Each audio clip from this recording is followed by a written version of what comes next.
അതുവരെയുള്ള കാൽവറി ക്രൂശിനും യേശുവിൻ്റെ മടങ്ങിവരവിനും മധ്യേയുള്ള നാം ഇന്നായിരിക്കുന്ന സഭായുഗത്തെ ഒരു നീണ്ട രാത്രിയോട് ഉപമിച്ച് ബൈബിൾ പഠിപ്പിക്കുന്നുണ്ട്.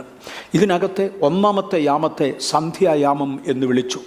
യേശു ഒരു സന്ധ്യയെങ്കിൽ ശിഷ്യന്മാരോട് കപ്പലിൽ കയറി അല്ലെങ്കിൽ വള്ളത്തിൽ കയറി അക്കരയ്ക്ക് പോകുക എന്നാവശ്യപ്പെട്ടു. പടകിൽ കയറുന്ന ഒന്നാമത്തെ യാമം കഴിവുള്ളിടത്തോളം വേഗത്തിൽ തുഴയുവാനും എല്ലാം അനുകൂലമായിരിക്കുന്ന സാഹചര്യമാണ്. പ്രാർത്ഥനയ്ക്ക് അന്നേരം മറുപടിയുണ്ട്. എല്ലാം അനുകൂലമായിരിക്കുന്ന സാഹചര്യമാണ്. സമയം തക്കത്തിൽ ഉപയോഗിച്ചുകൊണ്ട് തുഴയാവുന്നിടത്തോളം മുൻപിലേക്ക് തുഴയുവാൻ ഓർമ്മിപ്പിക്കട്ടെ. രണ്ടാം യാമം അർദ്ധരാത്രിയുടെ യാമമാണ്. കാറ്റും കോളും നിറഞ്ഞതായ യാമം.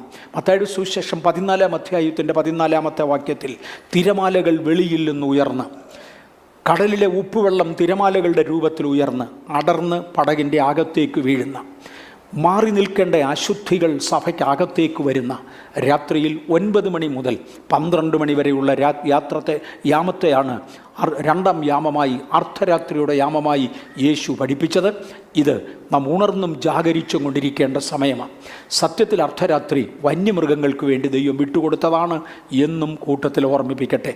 വനത്തിലൂടെ യാത്ര ചെയ്യുന്നവർ, കാട്ടുപ്രദേശങ്ങളിലൂടെ യാത്ര ചെയ്യുന്നവർ ഏറ്റവും കൂടുതൽ വന്യമൃഗങ്ങളെ ഭയപ്പെടേണ്ടതും 9 മുതൽ 12 വരെയുള്ള സമയമാണ് എന്ന് അക്ഷരാർത്ഥത്തിൽ ഓർപ്പിക്കുകയും ചെയ്യട്ടെ. അതും അതിൻ്റെ യാഥാർത്ഥ്യമാണ്. മൂന്നാമത്തെ യാമത്തെ കോഴി കൂകുന്ന യാമം എന്ന് വിളിച്ചു. പാതിരാക്കോഴികൾ എഴുന്നേറ്റ് കൂകുന്നതും പ്രധാനമായും രക്തമേരിയുടെ നേതൃത്വത്തിൽ ക്രിസ്ത്യാനികളെ കൊന്നൊടുക്കുന്നതുമായ ഒരു കാലം കാണാം. റിറ്റ്ലിയെയും ലാറ്റിമോറയെയും തൻ്റെ ഒരു തൂണിൽ കെട്ടിയിട്ട് തീ വെച്ച് ചുടുന്ന രംഗമാണ് നമ്മളിവിടെ കാണിച്ചത്. ആ യാമം നമ്മൾ കണ്ടു കഴിഞ്ഞതാണ്. അർദ്ധരാത്രിയുടെ യാമത്തിൻ്റെ മറ്റൊരു പ്രത്യേകത, തൻ്റെ തുഴഞ്ഞ് വലഞ്ഞതവരായ ശിഷ്യന്മാർക്കെതിരെ കാറ്റടിക്കുമ്പോൾ കടലിലെ ഉപ്പുവെള്ളം ഉയർന്ന് അകത്തേക്ക് വീഴുന്ന സംഭവമാണ്. സഭ അന്ധകാര യുഗത്തിലൂടെ കടന്നുപോയി. അതിനെ തുടർന്നാണ് അന്ധകാര യുഗത്തിലാണ് കോഴി കൂകുവാൻ തുടങ്ങിയത്. അർദ്ധരാത്രിയാകുമ്പോൾ ആദ്യത്തെ കോഴി കൂകും. തൻ്റെ വെള്ളപ്പൂവൻ ആദ്യം കൂകുന്നത് കാണാം. അത് കഴിഞ്ഞ് ഒറ്റയ്ക്കൊറ്റയ്ക്ക് അവിടെയും ഇവിടെയും കൂകി. പക്ഷെങ്കിൽ ആ യാമം ഏറെക്കുറെ കഴിയാറാകുമ്പോഴേക്ക് പ്രഭാതമാകുന്നത് വരെയും കോഴികൾ കൂട്ടമായി കൂകും. സത്യസുവിശേഷം പ്രസംഗിക്കുന്നവരുടെ എണ്ണം ലോകത്തിൽ പെരുകി വന്നു. പണ്ടത് കാണാനില്ലായിരുന്നു. എന്നാൽ വെളിച്ചം പകരുന്ന അനേക നക്ഷത്രങ്ങൾ ഉദിച്ചു തുടങ്ങി. നവീകരണത്തിൻ്റെ ആരംഭത്തിങ്കൽ ഉദിക്കുവാനും അടുത്തതും ചേർന്ന് തന്നെ വരുന്നു. പ്രഭാതയാമത്തിലേക്ക് നമ്മൾ മാറി. പ്രഭാത നക്ഷത്രങ്ങൾ ഉയരുവാൻ തുടങ്ങി. വെളിച്ചം ആകപ്പാടെ ഉദിക്കുവാൻ തുടങ്ങി. കിഴക്ക് ചക്രവാളത്തിൽ നീതിസൂര്യൻ്റെ കിരണങ്ങൾ ഒന്നിനു പുറകെ ഒന്നായി വന്നുകൊണ്ടിരുന്നു. ആഗോള വ്യാപകമായി സഭ നവോദ്ധരിക്കപ്പെട്ടുകൊണ്ടിരുന്നു. വിശ്വാസത്തിൽ ബലപ്പെട്ടിരുന്നു. പക്ഷെ നാം എവിടെയായി എന്ന് ഒന്നുകൂടെ ഉണരുന്നത് കൊള്ളാം. അന്ധകാര യുഗത്തിൽ സഭയിൽ കടന്നുകൂടിയ വാചകങ്ങളുടെ പെശക്, ലോകക്കാരെ പോലെ സംസാരിക്കുന്നവർ നമ്മുടെ ഇടയിലുണ്ട്. ഇന്നാര് വേറൊരു അന്യ മതത്തിൽ നിന്നും കൺവേർട്ടായി വന്നവനല്ലേ എന്ന് ചോദിക്കുന്ന ചോദ്യങ്ങൾക്ക് പലപ്പോഴും ഞാൻ മറുപടി പറഞ്ഞിട്ടുണ്ട്. അദ്ദേഹത്തിൻ്റെ വാചക ശൈലി കേട്ടിട്ട് കൺവേർട്ടായിട്ടില്ല എന്ന് ഉറപ്പാണ്. കാര്യം ക്രിസ്ത്യാനിക്ക് ആവശ്യമുള്ള സംസാര ശൈലിയില്ല. പലരും പരിശുദ്ധാത്മാഭിഷേകം പ്രാപിച്ചവരാണ്. അന്യഭാഷ പറയുന്ന കൂട്ടത്തിൽ ചീത്തയും പറയുന്നവരെ കണ്ടിട്ടുണ്ട്. നാം ഏത് യാമത്തിലാണ്, യുഗത്തിലാണ്? വെളിയിലത്തെ വെള്ളം നമ്മുടെ അകത്തുണ്ടോ? വസ്ത്രധാരണത്തിലും ഹെയർ സ്റ്റൈലിലും ഷേവിംഗ് സ്റ്റൈലിലും വരെ ശ്രദ്ധിക്കുവാൻ നാം മടങ്ങിവരവിൻ്റെ സമയത്താണ് നിൽക്കുന്നത് എന്നോർക്കാതെ ആ ലക്ഷണങ്ങൾ, വരവിൻ്റെ ലക്ഷണങ്ങൾ അടുത്തു വരുന്നതോടുകൂടെ നമ്മളെ തന്നെ എത്രയധികം വിശുദ്ധ ജീവിതത്തിലേക്ക് നയിക്കണം എന്ന് മറക്കരുത്. വിശുദ്ധ പത്രോസ് അപ്പോസ്തലൻ പറയുന്നൊരു പദമുണ്ട്. അതുകൊണ്ട് എത്രയധികം വിശുദ്ധ ജീവനവും ഭക്തിയും ഉള്ളവരായിരിക്കണം. ഭക്തിയും വിശുദ്ധ ജീവനവും രണ്ടും രണ്ടാണ്. ഭക്തിയും വിശുദ്ധ ജീവനവും ഉള്ളവരായിരിക്കണം. യാമങ്ങൾ മാറുന്നതനുസരിച്ച് നമ്മുടെ ജീവിതത്തെ ക്രമീകരിക്കാൻ കർത്താവ് നമുക്ക് കൃപ തരട്ടെ. നക്ഷത്രങ്ങളുടെ പ്രകാശം ഉദിച്ചുകൊണ്ടേയിരിക്കുകയാണ്. ഇനിയും സയൻസ് ഓഫ് ഹിസ് കമ്മിങ്, യേശുവിൻ്റെ മടങ്ങിവരവിനെക്കുറിച്ച് ഇതിൻ്റെ ഒടുവിലാണ് നീതിസൂര്യൻ ഉദിക്കേണ്ടത്. ആ നീതിസൂര്യൻ്റെ ഉദിപ്പിനെക്കുറിച്ച് അല്ലെങ്കിൽ പ്രഭാതത്തെക്കുറിച്ച്, യേശുവിൻ്റെ മടങ്ങിവരവിനെക്കുറിച്ച് ചില കാര്യങ്ങൾ പറയാൻ ആഗ്രഹിക്കുന്നു. പാസ്റ്റർ കെ.വൈ. ഗീവർഗീസിൻ്റെ പുസ്തകത്തിൽ നിന്നും തൻ്റെ സംസാരത്തിൽ നിന്നും ഒരു കോട്ടിങ് ഞാൻ ഇവിടെ വെച്ചിട്ടുണ്ട്. Most of the signs are for the glorious appearance. യേശുക്രിസ്തുവിൻ്റെ മടങ്ങിവരവിനെ കുറിച്ചുള്ള ലക്ഷണങ്ങൾ മിക്കതും തന്നെ യേശുവിൻ്റെ പരസ്യവരവിനെ കുറിച്ചുള്ളതാണ്. രഹസ്യവരവിനെക്കുറിച്ചുള്ളതില്ല. രഹസ്യവരവും പരസ്യവരവും നമ്മൾ വളരെ വിശദമായി എടുത്തതാണ്. മുഴുവൻ ഇനിയും കവർ ചെയ്യത്തില്ല, കാര്യം അതുപോലെ വിശദമായി ഞാൻ എടുത്തതാണ്. അല്പമൊക്കെ തൊട്ടുപോകും. ആ പരസ്യവരവിൻ്റെ ലക്ഷണങ്ങളാണ് വിവരിച്ചിട്ടുള്ള ലക്ഷണങ്ങളൊക്കെ. രഹസ്യവരവ് അതിന് മുൻപേ നടക്കണമെന്ന് മാത്രമേ ഉള്ളൂ. അതുകൊണ്ട് നാം ഏറെ ജാഗരണമുള്ളവരായിരിക്കണം എന്ന് മറക്കരുത്. Rapture can be any time before. ഈ സഭായോഗം തീരുന്നതിന് മുമ്പേ ആകാം. നാളുകളായി ഭക്തന്മാരത് ആഗ്രഹിച്ചു. പത്രോസിൻ്റെ കാലം മുതൽ അത് ആഗ്രഹിച്ചു. എം എ വർഗീസിൻ്റെ കാലത്തും അത് ആഗ്രഹിക്കുന്നു. നിങ്ങളുടെ കാലത്ത് അത് ആഗ്രഹിക്കുന്നു. അടുത്തൊരു തലമുറ ഉണ്ടോ നമുക്കറിഞ്ഞുകൂടാ. ഉണ്ടെങ്കിൽ അവരും ആഗ്രഹിക്കും. ഒരു ദിവസം വരും വരും വരും വരും വരും യേശു വരും, നിശ്ചയം. വരവിൻ്റെ പ്രധാന ലക്ഷണങ്ങൾ, യേശു വരുമെന്നുള്ളത് വളരെ ഉറപ്പും നിശ്ചയവുമാണ്. വരവിൻ്റെ പ്രധാന ലക്ഷണങ്ങൾ പൊളിറ്റിക്കൽ സയൻസ്, ഞാനത് വിശദീകരിക്കുകയല്ല, തൊട്ടുപോകുകയാണ്. പൊളിറ്റിക്കൽ സയൻസ് രാഷ്ട്രീയമായ കാര്യങ്ങൾ, സയൻറ്റിഫിക് സയൻസ് ശാസ്ത്രീയമായ ലക്ഷണങ്ങൾ, സ്പിരിച്വൽ സയൻസ് ആത്മീകമായ ലക്ഷണങ്ങൾ, സയൻസിൻ്റെ സോഷ്യൽ ലൈഫ് സമൂഹ ജീവിതങ്ങൾക്കിടയിൽ നമ്മുടെ ഇടയിൽ സമൂഹ ജീവിതത്തിൽ വരുന്നതായ പ്രശ്നങ്ങൾ, സൈൻ ഇൻ നേച്ചർ മനുഷ്യർ സ്വസ്നേഹികളും വമ്പ് പറയുന്നവരും അഹങ്കാരികളും അമ്മയപ്പന്മാരെ അനുസരിക്കാത്തവരും, ഇതെല്ലാം സാമൂഹ്യ ജീവിതത്തിൽ വരുന്ന ലക്ഷണങ്ങളാണ്. സയൻസിൻ്റെ നേച്ചർ തൻ്റെ ഭൂകമ്പങ്ങളും ക്ഷാമങ്ങളും അവിടെ ഉണ്ടാകും, ജലപ്രളയങ്ങൾ ഉണ്ടാകും. സയൻസ് ഓഫ് ഇസ്രയേൽ, ഏറ്റവും ഉപരിയായി ഇസ്രയേലിൽ നടക്കേണ്ട പല രാഷ്ട്രീയമായ ചേഞ്ചുകളും ആത്മീകമായ ചേഞ്ചുകളും അവരുടെ ചേഞ്ചസിനെ കുറിച്ച് പറഞ്ഞു. യുദ്ധങ്ങൾ, യുദ്ധശ്രുതികൾ, ക്ഷാമങ്ങൾ, യുദ്ധങ്ങളെക്കുറിച്ചുള്ള ശ്രുതി മാത്രമല്ല, യുദ്ധങ്ങളെക്കുറിച്ചുള്ള റിപ്പോർട്ടുകൾ ഇതെല്ലാം വന്നുകൊണ്ടിരിക്കുക. പെസ്റ്റലൈൻസ് എന്നുള്ളത് യഥാർത്ഥത്തിൽ ഉപയോഗിച്ചിരിക്കുന്ന മൂലഭാഷയിൽ ഉപയോഗിച്ചിരിക്കുന്ന വാക്കിൻ്റെ സാക്ഷാലുള്ള അർത്ഥം കൊടും വ്യാധികൾ ലോകം മുഴുവനും വ്യാപരിക്കുന്നത്. ഇന്ന് അങ്ങോട്ട് കഴിഞ്ഞുകൊണ്ടിരിക്കുന്ന കൊറോണ, ഇനിയും വരുമെന്ന് പേടിക്കുന്ന കൊറോണ, അതിനൊരു ഒന്നാന്തരം ഉദാഹരണമാണ് പെസ്റ്റലൈൻ. അതുപോലുള്ള മഹാവ്യാധികൾ ലോകത്തെ മുഴുവനും ബാധിക്കുന്നത് അത് വന്നുകൊണ്ടിരിക്കും. ഭൂകമ്പങ്ങൾ വന്നുകൊണ്ടിരിക്കും, സുനാമികൾ വന്നുകൊണ്ടിരിക്കും.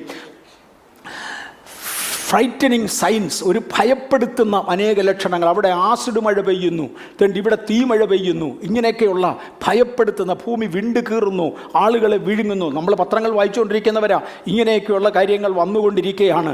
ആകാശത്തിലുള്ള ലക്ഷണങ്ങൾ, പേഴ്സിക്യൂഷൻ, സഭയെ ഭൂമിയിൽ മുഴുവനും ഉപദ്രവിച്ച് മുടിക്കുന്ന പേഴ്സിക്യൂഷൻസ്, ഇതെല്ലാം യേശുക്രിസ്തുവിൻ്റെ വരവിൻ്റെ ലക്ഷണങ്ങളാണ്.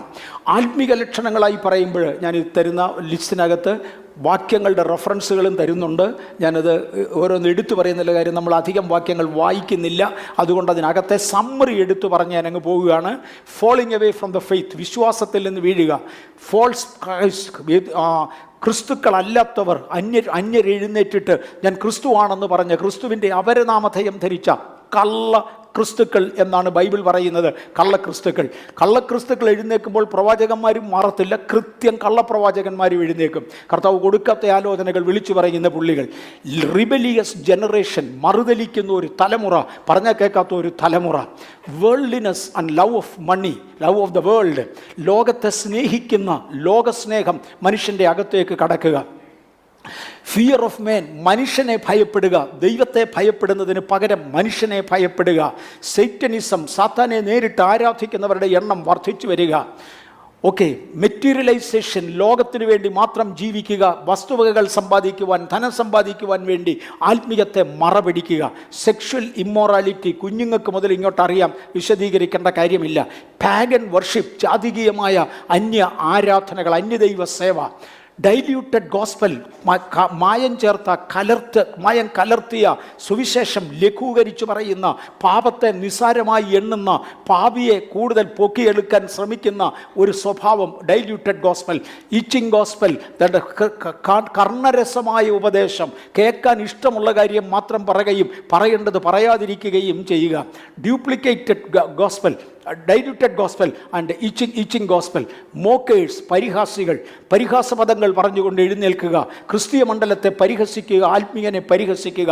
അന്യഭാഷ സംസാരിക്കുന്ന പെന്തക്കോസുകാർ പോലും അന്യഭാഷ യോഗ്യമായി പറയുന്ന അനേക രംഗങ്ങളെ മിസ്കോട്ട് ചെയ്തുകൊണ്ട് ലോകത്തിൻ്റെ മീഡിയകളിൽ പബ്ലിഷ് ചെയ്ത സംഭവങ്ങൾ ഈ തലമുറ കണ്ടതാണ്. മോക്കേഴ്സ്, പരിഹാസികൾ എന്നവരെ വിളിക്കും. പരിഹാസികളുടെ എണ്ണം വർദ്ധിച്ചു വരിക. വീഡിയോയിൽ നടക്കുന്ന അല്ലെങ്കിൽ യൂട്യൂബിൽ കാണുന്ന ഏതെങ്കിലും ഒരു ആത്മീയൻ്റെ പ്രസംഗങ്ങളെ എടുത്തുകൊണ്ട് വിമർശിക്കുക. മോക്കേഴ്സ് എഴുന്നേറ്റ് വരിക. അതേസമയം ഗ്ലോബൽ ഇവാഞ്ചലൈസേഷൻ, വേറൊരിടത്ത് സുവിശേഷീകരണം പുതിയ മാധ്യമങ്ങളിലൂടെ ലോകം മുഴുവനും വ്യാപരിക്കുക. ലക്ഷണങ്ങൾ അങ്ങ് പോകുക. യെരമ്യാ പ്രവാചകൻ അതിനെക്കുറിച്ച് 51:46 പറയുന്ന ഒരു പദമുണ്ട്. ദേശത്ത് കേൾക്കുന്ന വർത്തമാനം കൊണ്ടും ഒരു ആണ്ടിൽ ഒരു വർത്തമാനവും പിറ്റേ ആണ്ടിൽ വേറൊരു വർത്തമാനവും കേൾക്കുമ്പോഴും സാഹസകൃത്യങ്ങൾ ദേശത്ത് നടക്കുമ്പോഴും അധിപതിക്ക് വിരോധമായി എഴുന്നേൽക്കുമ്പോഴും നിങ്ങളുടെ ധൈര്യം ക്ഷയിച്ചു പോകരുത്, നിങ്ങൾ ഭയപ്പെടുകയും അരുത്. മറക്കരുത്. ആ വാക്യം ദയവായിട്ടൊന്ന് വായിച്ചേക്കാമോ?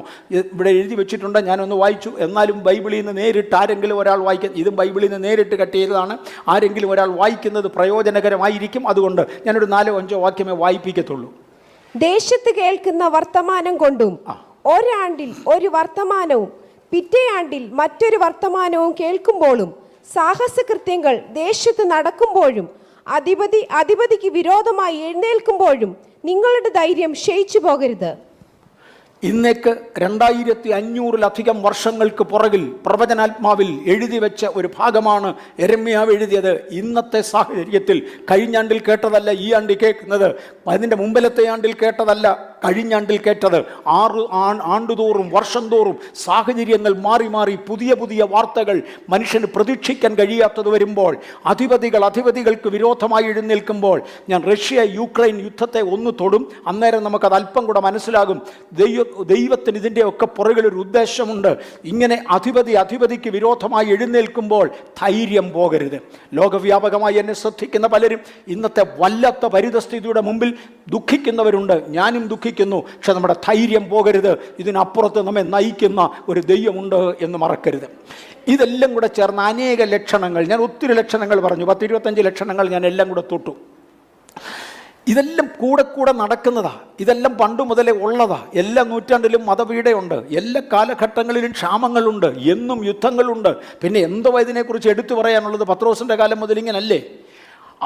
കഴിഞ്ഞ ഒരു പ്രാവശ്യം ഞാൻ തൊട്ട് ഇതെല്ലാം കൂടെ കൺവേർജ് ചെയ്യുന്ന ഒരു കൺവേർജിങ് പോയിന്റ് ഉണ്ട്.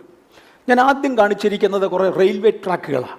റെയിൽവേ പാളങ്ങൾ തമ്മിൽ കൂട്ടിമുട്ടുന്ന, നമ്മുടെ ഒരു LED വർക്ക് ചെയ്യുന്നില്ല. ഓക്കെ, കഴിയുന്നവർ അങ്ങോട്ട് നോക്കുക, അല്ലാതെ നിവൃത്തിയില്ല. ഒരു LED ബോർഡ് വർക്ക് ചെയ്യുന്നില്ല. I don't know what happened. ആദ്യമേ കാണിച്ചിരിക്കുന്നത് കുറേ റെയിൽ പാളങ്ങളാണ്. റെയിൽ പാളങ്ങൾ 2 എണ്ണം തുല്യ അകലത്തിൽ പോകാറുണ്ട്. പക്ഷേ അറ്റ് ദ കൺവേർജിങ് പോയിന്റ്സ്, കൂട്ടിമുട്ടുന്ന ചില സ്ഥലങ്ങളിൽ അവയുടെ ആകൃതിക്ക് വ്യത്യാസം വരും. അവ ഒരുമിച്ച് കൂട്ടിമുട്ടും.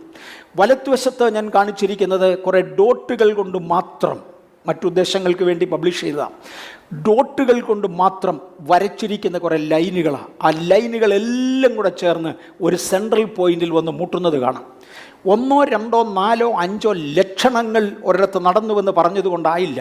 ഈ ലക്ഷണങ്ങൾ എല്ലാം കൂടെ ഒരുമിച്ച് വന്ന് കൂട്ടിമുട്ടുന്ന 2022 പോലൊരു കാലം. എനിക്ക് തോന്നുന്നത് അങ്ങനെ പറയുമ്പോൾ മനസ്സിലാവും. യുദ്ധം പണ്ട് മുതലേ ഉള്ളതാ, ക്ഷാമം പണ്ട് മുതലേ ഉള്ളതാ, ഭൂകമ്പങ്ങൾ പണ്ട് മുതലേ ഉള്ളതാ. പക്ഷേ ഇവയുടെ ആകത്തുക എല്ലാം കൂടെ ഒന്നിച്ചു വന്ന് കൂട്ടിമുട്ടുന്ന കൺവേർജിങ് പോയിന്റ്, അനേക ലക്ഷണങ്ങൾ ഒരുമിച്ച് കൂടുന്ന ഒരു പോയിന്റ്, ഒരു സമയമാണ് നാം വന്നിരിക്കുന്നത്. ഇത് യേശുവിൻ്റെ വരവിൻ്റെ ലക്ഷണങ്ങളുടെ പ്രധാന ഭാഗമാണ്. The converging point. Converging point ഒന്ന് മനസ്സിലാക്കാൻ വേണ്ടി പ്രകാശത്തിൻ്റെ ഒരു 2-3 പ്രകാശരശ്മികൾ, അല്ലെങ്കിൽ 4-5 പ്രകാശരശ്മികൾ ഒരു ലെൻസിലൂടെ കൊണ്ടുവന്ന് കൂട്ടിമുട്ടിക്കുന്ന, പള്ളിക്കൂടത്തിൽ പോയ പിള്ളേർക്കെല്ലാം അറിയാവുന്നതാണ്. നിങ്ങളുടെ പഴയ പാഠങ്ങളൊന്ന് ഓർപ്പിച്ചുകൊണ്ട് പയ്യെ ഞാൻ ഇങ്ങോട്ട് ഒരു ലെൻസിനകത്തൂടെ പലയിടത്തു നിന്ന് വരുന്ന രശ്മികളെ ഒരുമിച്ച് കൊണ്ട് ചേർക്കും. ഈ ലക്ഷണങ്ങൾ ബൈബിളിൽ നമ്മൾ കണ്ട ക്രിസ്തുവിൻ്റെ വരവിൻ്റെ ലക്ഷണങ്ങൾ ഒരുമിച്ച് കൊണ്ടിരുന്നത്. എന്തിനാ അങ്ങനെ കൊണ്ട് ചേർക്കുന്നതെന്നറിയാമോ? ഒരു ക്ലിയർ സൈറ്റ് കിട്ടാൻ വേണ്ടിയാണ്. എന്തെങ്കിലും ഒരു വസ്തുവിനെ വ്യക്തമായി കാണണമെങ്കിൽ വളരെ അടുത്തുള്ളതിനെ കാണാൻ വേണ്ടി ഇതൊന്നും വേണ്ട. മലയാളത്തിലൊരു പഴഞ്ചൊല്ലുണ്ട്, കയ്യേൽ പുണ്ണിന് കണ്ണാടി വേണ്ടാന്ന്. എൻ്റെ കണ്ണാടിയുടെ കാര്യമല്ല, മുഖത്ത് എവിടെയെങ്കിലും ഒരു പാട് വന്നാൽ മുഖം നോക്കുന്ന കണ്ണാടിയുടെ അടുക്ക പോയി നോക്കും. അകലെ എന്തെങ്കിലും ഒന്ന് കാണണമെങ്കിൽ ടെലിസ്കോപ്പിൻ്റെ കണ്ണാടി ഉപയോഗിക്കും. ഈ കണ്ണാടിയുടെ ഒന്നും ആവശ്യമില്ല. കയ്യേലൊരു പുണ്ണ് വന്നാൽ അത് നേരിട്ട് കാണാം, തൊട്ടാലും അറിയാം, തൊട്ടില്ലേലും അറിയാം, അനുഭവിച്ചറിയാം. എന്നാൽ അല്പം ദൂരെയുള്ള ഒരു വസ്തുവിനെ വ്യക്തമായി കാണണമെങ്കിൽ അവിടുന്ന് വരുന്ന രശ്മികളെ കൺവേർജ് ചെയ്ത് നമ്മുടെ കണ്ണിൽ കൊണ്ടുവന്നേ പറ്റത്തുള്ളൂ. അതിനെ ഫോക്കൽ പോയിന്റ് എന്നും വിളിക്കും.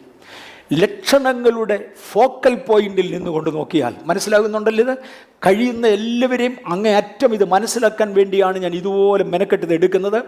അങ്ങ് അകലെ സംഭവിക്കേണ്ട കാര്യങ്ങൾ, ക്രിസ്തുവിൻ്റെ വരവിങ്കൽ സംഭവിക്കേണ്ട കാര്യങ്ങൾ 1000 വർഷങ്ങൾക്ക് പുറകിൽ നിന്ന് കാണണമെങ്കിൽ വന്നിരിക്കുന്ന ഓരോ ലക്ഷണങ്ങളും രശ്മികളായി പരിഗണിച്ച് അവയെ ഒന്നിച്ചൊന്ന് കൺവേർജ് ചെയ്ത് അവിടെ നിന്ന് നോക്കാമെങ്കിൽ, അല്ലെങ്കിൽ ഇന്ന് ചിന്തിക്കുന്നത് പോലെ ഒന്ന് ചിന്തിക്കാമെങ്കിൽ വരവിൻ്റെ ലക്ഷണങ്ങൾ ഒത്തിരിയും കൂടെ വ്യക്തമാകുന്നതായി കാണാം.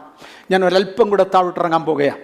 ഒരു വേവ് ഫോമാണ് കാണുന്നതെങ്കിലോ, ഒരു വേവ് ഫോമാണ് കാണേണ്ടതെങ്കിൽ തൻ്റെ പല വേവുകൾ ഒരുമിച്ച് കൺവേർജ് ചെയ്ത് ഒരു ഫോക്കൽ പോയിന്റിൽ കൊണ്ട്, നിങ്ങൾക്കറിയാം, അതുകൊണ്ട് ഒന്നും മനസ്സിലാകത്തില്ലെന്ന്, അതുകൊണ്ടും കാര്യമായിട്ടൊന്നും മനസ്സിലാകത്തില്ല. അത് മനസ്സിലാക്കണമെങ്കിൽ, അല്ലെങ്കിൽ അതുപോലുള്ള കോംപ്ലക്സ് ആയ കാര്യങ്ങൾ മനസ്സിലാക്കണമെങ്കിൽ അതിന് ഒരു പ്രിസം കൂടെ വേണം. ഒരു പ്രിസത്തിനകത്തൂടെ ഒരൊറ്റ രശ്മി, ഒരു സൂര്യൻ്റെ ഒരൊറ്റ രശ്മി കടത്തി വിട്ടാൽ അതിനെ 7 വിഭജിച്ചു തരും. വിബ്ജിയോറൊക്കെ ഒത്തിരി പേർക്ക് അറിയാവുന്നതാണ്. അതിനെ 7 വിഭജിച്ചു തരും. ഒന്നിച്ചു വരുന്ന വേവ് ഫോംസിനെ ഒന്ന് പലതായി കാണണമെങ്കിൽ, വ്യക്തമായി മനസ്സിലാക്കണമെങ്കിൽ, ഒന്ന് ഒരു പ്രിസത്തിനകത്തൂടെ കടത്തിവിട്ട് അതിനെ ഒന്ന് വികസിപ്പിച്ചെടുക്കുക. അങ്ങനെ ഒന്ന് വിശദീകരിച്ച ശേഷം വീണ്ടും അതിനെ കൺവേർട്ട് ചെയ്യുക. അന്നേരം മനസ്സിലാകും എന്താണ് അപ്പുറത്ത് സംഭവിക്കുന്നത്. ഞാനും ഇന്ന് ചില ലക്ഷണങ്ങളെടുത്ത് ഒന്ന് വിശദീകരിച്ച്, കുഞ്ഞെ, ഒരു റേ ഇങ്ങോട്ട് വന്നതുകൊണ്ട് അതിനകത്ത് എന്തൊക്കെയുണ്ടെന്ന് മനസ്സിലാകത്തില്ല, എത്ര നിറങ്ങളുണ്ടെന്ന് ഒരു പിടിയും കിട്ടത്തില്ല. അത് മനസ്സിലാകണമെങ്കിൽ അതിനെ ഒന്ന് വിഭജീകരിച്ച്, ഒന്ന് വിശദീകരിച്ച്, വിപുലീകരിച്ച്. ഞാനിവിടെ വിപുലീകരിക്കാൻ പോകുമ്പോഴാണ് വിവരം പിടികിട്ടാത്തവരെല്ലാം കൂടെ ബഹളം വെച്ചത്. കഴിഞ്ഞ പ്രാവശ്യങ്ങളിലെ പോലെ അവർ തുടരും, അതങ്ങനെ തുടരട്ടെ, അത് നമുക്ക് നിർത്താൻ ഒക്കുന്നതല്ല, അത് അവരുടെ കാര്യം. പക്ഷേ ദൈവവചനത്തിൻ്റെ ആഴത്തിലേക്ക് ഇറങ്ങി മനസ്സിലാക്കുവാൻ നമ്മൾ ആഴങ്ങളിലേക്ക് പോകാൻ പോകുകയാണ്. ഓരോ സംഭവങ്ങളുടെ അകത്ത് നടക്കുന്നത് എന്ത് എന്ന് മനസ്സിലാകണമെങ്കിൽ ആദ്യം അതിനെ ഒന്ന് വിശദീകരിക്കണം. വിശദീകരിച്ച് വ്യക്തത വന്ന ശേഷം വീണ്ടും അതിനെ ഒരുമിച്ച് കൊണ്ടുവന്നാൽ ദൂരെയുള്ള കാര്യങ്ങളെ മനസ്സിലാക്കുവാനായി കഴിയും. The second coming of Christ, യേശു ക്രിസ്തുവിൻ്റെ മടങ്ങി വരവിനെയാണ് തൊടുന്നത്. ഇതുപോലെ വിശദീകരിക്കാനാണ് താല്പര്യപ്പെടുന്നത്. Bible speak about the second coming, യേശു ക്രിസ്തുവിൻ്റെ മടങ്ങി വരവിനെക്കുറിച്ച് തിരുവചനം പറയുന്നുണ്ട്. ബൈബിളിൻ്റെ പ്രധാന സന്ദേശങ്ങളിൽ ഒന്ന് യേശു ക്രിസ്തുവിൻ്റെ മടങ്ങി വരവാണ്. 390 കോടി പുസ്തകങ്ങൾ വിറ്റഴിഞ്ഞതാണ് ബൈബിൾ. ബൈബിളിനെ ദി ബുക്ക് എന്നൊക്കെയാണ് വിളിക്കുന്നത്. ദി ബുക്ക് അങ്ങനെ വരുവാനുള്ള കാരണം ഇതിൻ്റെ 390 കോടി കോപ്പികൾ വിറ്റഴിഞ്ഞ് കഴിഞ്ഞു. ബൈബിളിൻ്റെ അത്രയും വിൽക്കപ്പെട്ട പുസ്തകങ്ങൾ പ്രപഞ്ച ചരിത്രത്തിൽ മറ്റില്ല, ഭൂലോക ചരിത്രത്തിൽ വേറെ ഇല്ല. പ്രപഞ്ചത്തിൻ്റെ വേറെ ഏതെങ്കിലും ഭാഗത്ത് പുസ്തകം ഉണ്ടോ എന്നും എനിക്ക് അറിഞ്ഞുകൂടാ. ദൈവത്തിൻ്റെ പുസ്തകം എന്നൊക്കെ പറയുന്നത് അലങ്കാര ഭാഷയാണോ, സത്യമായി ഇവിടെ പുസ്തകമുണ്ടോ, ഐ ഡോണ്ട് നോ, എനിക്ക് അറിഞ്ഞുകൂടാ. അറിയാൻ വയ്യാത്തതിനെ എങ്ങനെ കമൻറ്റ് ചെയ്യും? എനിവേ, ബൈബിൾ ഭൂമിയിൽ 390 കോടിയാണ് വിറ്റിരിക്കുന്നത്. 200 കോടിയിലധികം ആളുകൾ അത് വിശ്വസിക്കുന്നു. കൊണ്ട് വാങ്ങിയവരെല്ലാം വിശ്വസിക്കുന്നു എന്നല്ല, 200 കോടിയിലധികം ആളുകൾ ബൈബിൾ വിശ്വസിക്കുന്നു.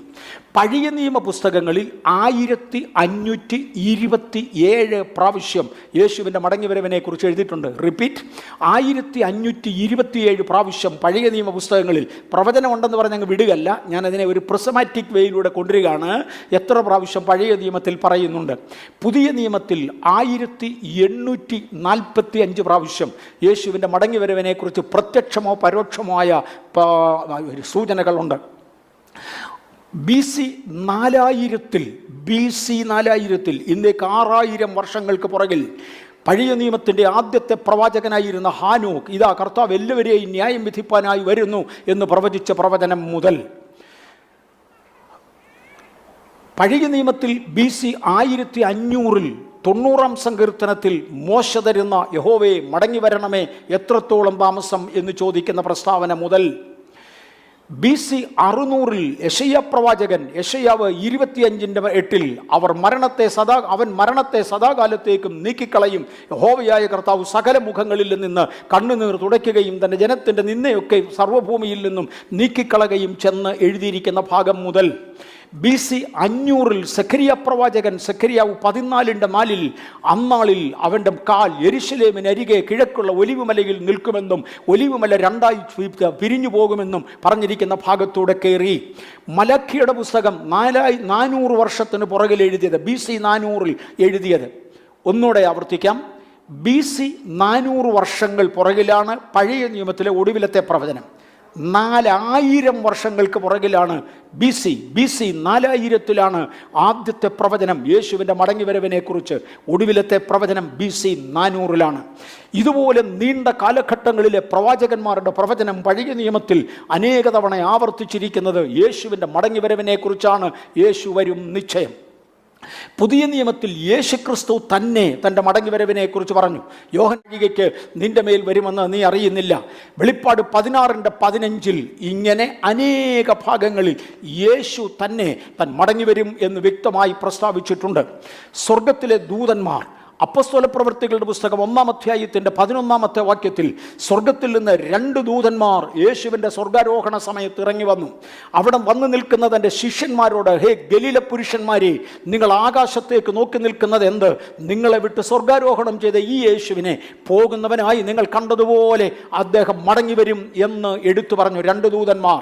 ഞാനിവിടെ ഒരു കമൻറ്റ് പറയാൻ ആഗ്രഹിക്കുന്നു. ഇത് പറയുന്നിടത്ത് എടുത്തു പറയുന്നതിൽ എനിക്ക് സന്തോഷമുണ്ട്. യേശുവിൻ്റെ 1-ാം വരവിനെക്കുറിച്ച് ഒറ്റ ദൂതനെ സാക്ഷ്യം പറഞ്ഞിട്ടുള്ളൂ. യേശുവിൻ്റെ 1-ാം വരവിനെക്കുറിച്ച് ഹെബ്രിയേൽ എന്ന് പറയുന്ന ദൂതൻ വന്ന് മറിയ എന്ന ഒരു പെൺകുട്ടിയോട് യേശുവിൻ്റെ ജനനത്തെക്കുറിച്ച് വിളിച്ചു പറഞ്ഞു. 1-ാം വരവിനെക്കുറിച്ച് പറഞ്ഞു ഒരു ദൂതൻ. പക്ഷേ സംഭവം ചരിത്രത്തെ 2ആയി തിരിച്ചു. ഒന്നുകൂടെ ആവർത്തിക്കാം. ആ ചരിത്രം, യേശുവിൻ്റെ ജനനം ചരിത്രത്തെ BC എന്നും AD എന്നും 2ആയി തിരിച്ചു. ഒറ്റ ദൂതൻ ഹെബ്രിയേൽ വന്ന് ഒറ്റ വ്യക്തിയോട്, മറിയയോട് പറഞ്ഞ ഒരു ദൂതാണ് ഇത്. അനേക ദൂതുകളുടെ നിവർത്തീകരണമാണ്. വന്ന് പറഞ്ഞ ആ ഒരു ദൂത് ചരിത്രത്തെ AD എന്നും BC എന്നും 2ആയി തിരിച്ചു. ഇവിടത്തേണ്ട 2 ദൂതന്മാർ ഒരുമിച്ച് വന്നാണ് പറഞ്ഞത്. ആ സംഭവം നടക്കുന്നതോടെ എന്താ വരുന്നതെന്നറിയാമോ? ഇന്നുള്ള ചരിത്രം തീരും. ഇന്നുള്ള ചരിത്രം തീരും. ഈ ഭൂമി കഴിഞ്ഞു, ഈ യുഗം കഴിഞ്ഞു. ഇന്നുള്ള ചരിത്രം തീർന്നുകൊണ്ട് അടുത്തൊരു യുഗം ആരംഭിക്കുവാൻ, വേറൊരു ചരിത്രം ആരംഭിക്കുവാൻ ഉണ്ടാകുന്ന മഹാസംഭവമാണത്. 2 ദൂതന്മാർ ഒരുമിച്ച് വന്നിത് പറഞ്ഞു. ദൂതന്മാർ അതിനെക്കുറിച്ച് പറഞ്ഞു. പൗലോസ് അപ്പോസ്തലൻ, അപ്പോസ്തലന്മാരുടെ കൂട്ടത്തിൽ പ്രമാണിയായി കാണുന്നത് പൗലോസ് അപ്പോസ്തലനെയാണ്. പത്രോസും അതുപോലെ തന്നെയാണ്, അല്ലെന്നല്ല. പൗലോസ് അപ്പോസ്തലൻ യേശുവിൻ്റെ മടങ്ങിവരവിനെക്കുറിച്ച് 1 തെസ്സലോനിക്കർ 4:16 എബ്രായ ലേഖനം 9:28 പറയുന്നുണ്ട്. ഞാൻ മാറുകയാണ്. പത്രോസും പറയാതെ വിട്ടില്ല. 2 പത്രോസ് 3:9 കർത്താവിൻ്റെ ദിവസമോ കള്ളനെ പോലെ വരുമെന്ന് പറഞ്ഞു. യോഹന്നാൻ അപ്പോസ്തലനും വിട്ടില്ല. 1 യോഹന്നാൻ 2:28 അവൻ പ്രത്യക്ഷനാകും എന്ന് യോഹന്നാൻ അപ്പോസ്തലനും വിളിച്ചു പറഞ്ഞു. എന്നിങ്ങനെ അപ്പോസ്തലന്മാരിൽ പ്രമാണികളായവർ മുഴുവനും, 1 യേശു തന്നെ തൻ്റെ വരവിനെ കുറിച്ച് പല പ്രാവശ്യം പറഞ്ഞു. 2 സ്വർഗത്തിൽ നിന്ന് 2 ദൂതന്മാർ യേശുവിൻ്റെ മടങ്ങി വരവിനെ കുറിച്ച് ഒരേ സമയം വന്ന് 11 പേരോട് ചേർത്ത് സംസാരിച്ചു. 1-ാം വരവ് ഒരു ദൂതൻ ഒരു വ്യക്തിയോട് പറയുമ്പോൾ 2-ാം വരവിനെ കുറിച്ച് 2 ദൂതന്മാർ 11 പേരോട് സംസാരിച്ചു. യോഹന്നാൻ്റെ സുവിശേഷം 2-ാം അധ്യായത്തിൻ്റെ 28-ാമത്തെ വാക്യത്തിൽ 1 യോഹന്നാൻ 2:28 അവൻ പ്രത്യക്ഷനാകുമ്പോൾ യോഹന്നാൻ അപ്പോസ്തലനും എടുത്തു പറഞ്ഞു. അപ്പോസ്തലന്മാർ ഇതിനെക്കുറിച്ച് എടുത്തു പറഞ്ഞു. വെളിപ്പാട് പുസ്തകം 19-ാം അധ്യായത്തിൻ്റെ 11 മുതൽ 16 വരെയുള്ള വാക്യങ്ങൾ ദയവായി വായിക്കാമോ? വെളിപ്പാട് പുസ്തകം 19-ാം അധ്യായം 11 മുതൽ 16 വരെയുള്ള വാക്യങ്ങൾ. അനന്തരം സ്വർഗം തുറന്നിരിക്കുന്നത് ഞാൻ കണ്ടു. അനന്തരം സ്വർഗം തുറന്നിരിക്കുന്നത് ഞാൻ കണ്ടു. ഒരു വെള്ളക്കുതിര പ്രത്യക്ഷമായി. അതിന്മേൽ ഇരിക്കുന്നവന് വിശ്വസ്തനും സത്യവാനും എന്നു പേർ. അവൻ നീതിയോടെ വിധിക്കുകയും പോരാടുകയും ചെയ്യുന്നു. അവൻ്റെ കണ്ണ് അഗ്നിജ്വാല, തലയിൽ അനേകം രാജമുടികൾ, എഴുതിയിട്ടുള്ള ഒരു നാമവും അവനുണ്ട്. അത് അവനല്ലാതെ ആർക്കും അറിഞ്ഞുകൂടാ. അവൻ രക്തം തളിച്ച് ഉടുപ്പ് ധരിച്ചിരിക്കുന്നു. അവന് ദൈവവചനം എന്നു പേർ പറയുന്നു. നിൽക്കട്ടെ. യോഹന്നാൻ അപ്പോസ്തലന് വേണ്ടി സഭകൾക്ക് എഴുതുവാൻ, സകല വിശുദ്ധന്മാരെയും അറിയിക്കുവാൻ, ഇന്നെന്നെ ശ്രദ്ധിക്കുന്ന ഓരോ പ്രിയപ്പെട്ടവരെ ഓർമ്മിപ്പിക്കുവാൻ യേശു തന്നെ യോഹന്നാൻ സ്നാപകൻ അപ്പോസ്തലന്റെ മുമ്പിൽ വെളിപ്പെടുത്തി കൊടുക്കുന്ന വെളിപ്പാടിൽ നിന്ന് ദൃക്സാക്ഷി വിശദീകരണം യോഹന്നാൻ പറയുകയാണ്. അവൻ വരുന്നത് ഞാൻ കണ്ടു. ആത്മീക കണ്ണുകൾ കൊണ്ട് കണ്ടു. ഇന്ന് നമ്മളും നമ്മുടെ ആത്മീക കണ്ണുകൾ കൊണ്ട് കാണുന്നു. താമസിമിനാതെ നാം നമ്മുടെ ആക്ഷരീക കണ്ണുകൊണ്ട് തന്നെ കണ്ടിരിക്കും. യോബിൻ്റെ പുസ്തകം ഒരിക്കൽ പറഞ്ഞു, ഇങ്ങനെ എൻ്റെ ശരീരം അങ്ങ് അളിഞ്ഞു തീർന്നാൽ, ഇത് മുഴുവനും അങ്ങ് പൊടിയോടി ചേർന്നാൽ, എൻ്റെ സ്വന്തം കണ്ണുകൊണ്ട് കാണേണ്ടതിന് ഞാൻ പൊടിമേൽ നിൽക്കുന്ന ഒരു സമയമുണ്ട്. ഈ ചർച്ചിൽ നിന്ന് പ്രിയപ്പെട്ടവരിൽ പലരും നിദ്ര കൊണ്ടു, അവരെ നമ്മൾ മണ്ണിൽ അടക്കി. ഇവരെല്ലാം തിരിച്ചെഴുന്നേറ്റു വരുന്ന ഒരു ദിവസമുണ്ട്. നമ്മിൽ ചിലരും കൂടെ മരിക്കുവാനുണ്ടെങ്കിൽ നാമും എഴുന്നേറ്റു വരും, നാം പൊടിമേൽ നിൽക്കും. മാത്രമല്ല, ജീവനോടിരിക്കുന്ന വിശുദ്ധന്മാർ രൂപാന്തരപ്പെടും. ഇതെല്ലാം നമ്മൾ കാണും, മറക്കരുത്. ഫിലിപ്പി ലേഖനം 3:20 നമ്മുടെ പൗരത്വം സ്വർഗത്തിലാകുന്നുവെന്ന് പറഞ്ഞ് പൗലോസ് വിശദീകരിക്കുന്നു. അതുപോലെ തന്നെ പുതിയ നിയമസഭ യേശുവിൻ്റെ മടങ്ങിവരവിൽ വിശ്വസിച്ചിരുന്നു. പരിശുദ്ധാത്മാവ് യേശുവിൻ്റെ മടങ്ങിവരവിനെ കുറിച്ച് സാക്ഷ്യം പറയുന്നു. ഞാൻ പറഞ്ഞ ഒരു പ്രിസമാറ്റിക് വ്യൂ ഞാൻ എടുക്കുകയാണ്. യേശു മടങ്ങി വരുമെന്ന് വെറുതെ പറഞ്ഞു പോകുന്നതല്ല. ഏതൊക്കെ ഘടകങ്ങളാണ് അതിനകത്തുള്ളത്, ആരൊക്കെയാണ് ഇത് പറഞ്ഞിരിക്കുന്നത് എന്ന് ഒരു പ്രിസമാറ്റിക് വ്യൂവിലേക്ക് ഞാൻ പോയിക്കൊണ്ടിരിക്കുകയാണ്. സഭ യേശുക്രിസ്തുവിൻ്റെ മടങ്ങിവരവിൽ വിശ്വസിക്കുന്നു. വെളിപ്പാട് പുസ്തകം 22:17 വരിക എന്ന് ആത്മാവും മണവാട്ടിയും പറയുന്നു. പരിശുദ്ധാത്മാവ് അത് പറയുന്നു, സഭ അത് പറയുന്നു. വെളിപ്പാട് 22:20 ഇത് സാക്ഷീകരിക്കുന്നവൻ അതെ ഞാൻ വരുന്നുവെന്ന് പറയുന്നു. യേശുവാണ് ബൈബിളിൽ ഇതിനൊരു അടപ്പിട്ട് നിൽക്കുന്നത്. ഇനിയും ഇത് പലർക്കും പരിഹാസ വിഷയമാണ്. ഞാനിപ്പോൾ ഇന്നങ്ങോട്ട് എടുക്കാൻ പോകുന്ന വിഷയങ്ങൾ പരിഹസിക്കുന്നവർ ഇഷ്ടം പോലെ ഉണ്ട്, ഇല്ലാഞ്ഞിട്ടൊന്നും അല്ല. പരിഹസിക്കത്തില്ലെന്നും കണ്ടല്ല ഇത് എടുക്കാഞ്ഞത്. പക്ഷേ ദൈവജനത്തിന് ആ പരിഹാസത്തിന് അപ്പുറത്ത് ദൈവകൃപ പകരുന്ന ഞാനും നിങ്ങളും അറിഞ്ഞിരിക്കേണ്ട ചില യാഥാർത്ഥ്യങ്ങളുടെ പ്രിസമാറ്റിക് വിശദീകരണത്തിലൂടെ ഇറങ്ങി തിരിച്ചതിനെ കമ്പൈൻ ചെയ്യാൻ പോകുകയാണ്. അതാണ് ഇന്നത്തെ എൻ്റെ ലക്ഷ്യം. 1 കൊരിന്ത്യർ 1:18 ദയവായി വായിക്കാമോ? എന്തുകൊണ്ട് അനേകർ പരിഹസിക്കുന്നു? ക്രൂശിന്റെ വചനം നശിച്ചു പോകുന്നവർക്ക് ഭോഷത്വവും രക്ഷിക്കപ്പെടുന്ന നമുക്കോ ദൈവശക്തിയുമാകുന്നു. ദൈവവചനത്തിന്റെ പ്രത്യേകത നശിച്ചു പോകുന്നവർക്ക് ഭോഷത്വമായതുകൊണ്ട് ഞാൻ മിണ്ടാതിരിക്കുമെന്നല്ല, നമുക്കിത് ദൈവശക്തിയാകയാൽ പറയുന്നു. ഞങ്ങളോ ക്രൂശിക്കപ്പെട്ടവനായ ക്രിസ്തുവിനെ പ്രസംഗിക്കുന്നു. അത് തന്നെയാണ് മടങ്ങി വരുന്നവനായ ക്രിസ്തു. അതുകൊണ്ട് ഇതിനെ പ്രസംഗിച്ച് നിവർത്തിയുള്ളൂ. അനേകർ ഇതിനെ പരിഹസിക്കും. സയൻസ് ഫസ്റ്റ് കമ്മിങ് തൻ്റെ വരവിൻ്റെ ലക്ഷണങ്ങളിൽ ചിലതിനെ വിശദീകരിക്കാൻ പോകുകയാണ്. പൊളിറ്റിക്കൽ സൈനുകളിലേക്ക് ഞാൻ ആദ്യമായിട്ടൊന്ന് കടക്കട്ടെ. പൊളിറ്റിക്കൽ സൈനുകളിൽ ചിലതിലേക്ക് ആദ്യമായി കടക്കട്ടെ. ഏകാധിപത്യ ഭരണം നിലനിന്നിരുന്ന പഴയകാലം, ചക്രവർത്തിമാർ, രാജാക്കന്മാർ ദേശം അടക്കി ഭരിച്ചിരുന്ന ഏകാധിപത്യ സ്വേച്ഛാധിപത്യ ഭരണം. സ്വേച്ഛാധിപതി ഇന്നുമുണ്ട്. ഏകാധിപത്യ ഭരണങ്ങൾ മാത്രം നടന്നിരുന്ന അക്കാലത്ത് ജനാധിപത്യത്തിലേക്ക് ജനം വഴുതി വീഴുമെന്ന് തേണ്ട തമ്പുരാൻ വിളിച്ചു പറയുന്നത് കാണാം. ജാതികളുടെ ഭരണത്തിൻ്റെ അന്ത്യരംഗത്ത് ദൈവം ജാതികളിൽ നിന്നും ഭരണത്തെ തിരിച്ചു പിടിച്ച് തൻ്റെ ജനത്തിന് കൊടുക്കുന്ന അല്ലെങ്കിൽ താൻ തന്നെ ഭരിക്കുന്ന ഒരു സമയമുണ്ടാകും. അത് യേശുക്രിസ്തുവിൻ്റെ പരസ്യവരവിങ്കൽ സംഭവിക്കേണ്ടതാണ്. യെരമ്യാവിൻ്റെ പുസ്തകം 13-ാം അധ്യായത്തിൻ്റെ 18-ാമത്തെ വാക്യം ദയവായി വായിക്കാം. രാജഭരണം മാറി ജനകീയ ഭരണത്തിലേക്ക് വരുന്നതിനെക്കുറിച്ച് BC 600 യെരമ്യാവ് എഴുതുന്ന ഭാഗമാണിത്. അന്ന് രാജഭരണങ്ങൾ മാത്രം നിലവിലിരുന്ന കാലത്ത് യെരമ്യാവ് എഴുതുന്ന ഭാഗമാണിത്. ദയവായി വായിക്കാം. യെരമ്യാ പ്രവചനം 13:18.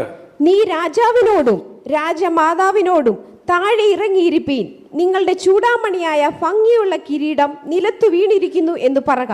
യെരമ്യാവേ, BC 600 എന്താ അങ്ങ് വിളിച്ചു പറയുന്നത്?